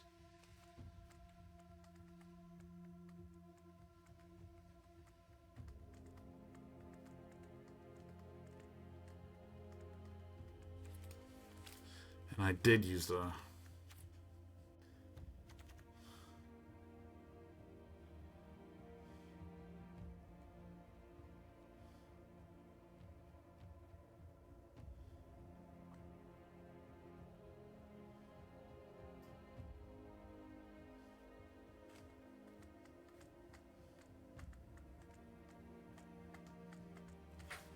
the hell do I do against these frickin' decks? Do I switch back to this list?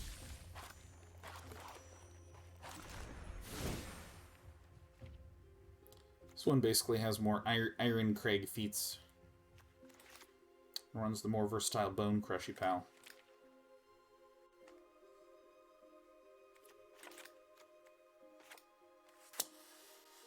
I am unsure how to proceed.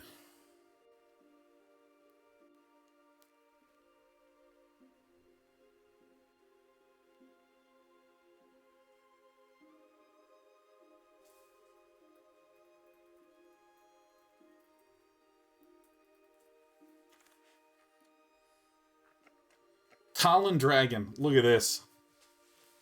Talon Dragon has subbed for 115 months in a row. You'll love to see it. Talon Dragon, what a treat to see. What an absolute treat to see.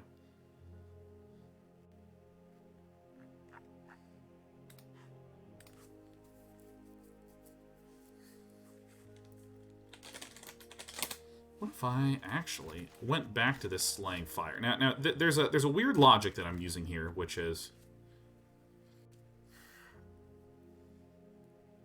that I'd be trying to win the long game against that kind of deck.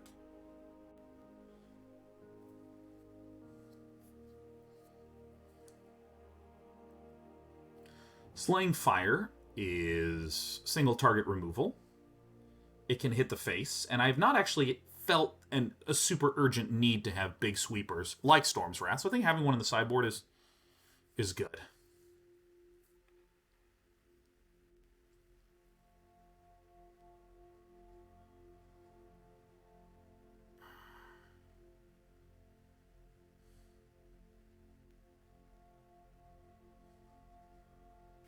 I might try something like this. We have 16 plus 8. No, 16 plus 10. We have 26 lands. Here's my bigger question. How the hell do I deal with an Elspeth Conquers Death? Huh? How do I deal with that garbage?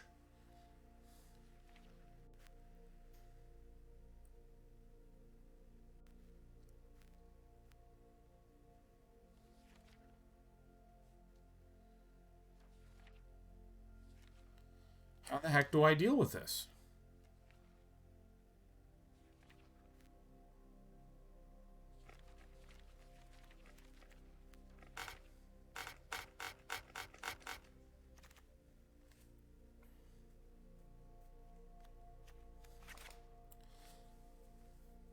almost annoyed myself for saying this, but I kind of want to go back to the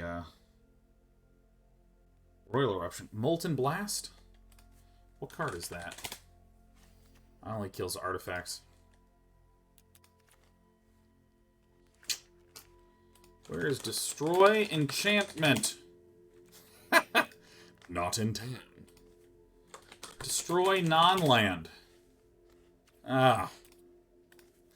Is Meteor Golem a thing? No?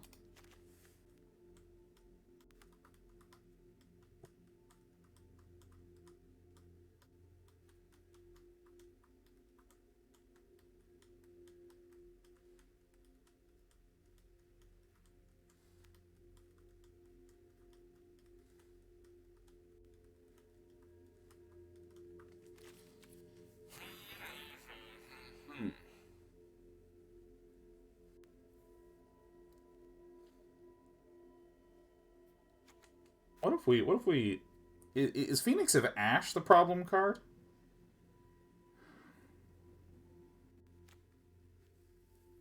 Tundra Tower, Big Red, not a chance, Teneb, not a chance.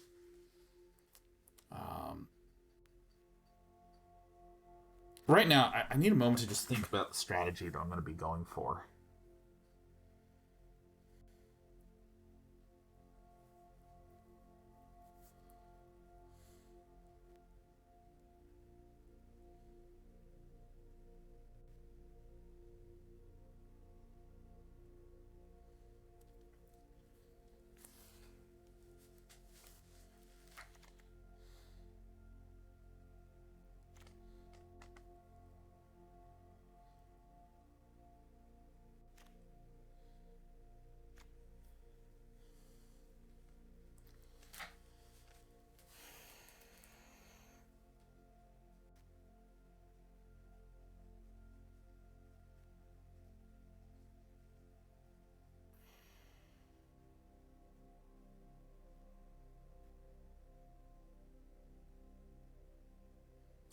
What is my strategy even? Let's see.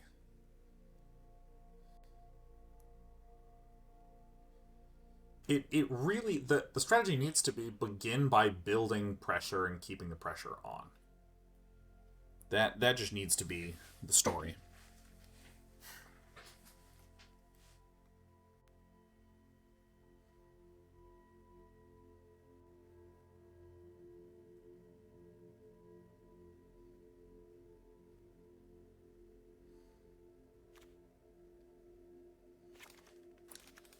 Oopsies. Get out of here. I mean, I really, as much as I have been having issues with this card, if I have this and the Phoenixes, maybe I want like 4 and 4. I need to cut something. There's not been a lot of mono green. I think I can peel off one of these. Especially with the Slaying Fires in there. I'm gonna give this a shot.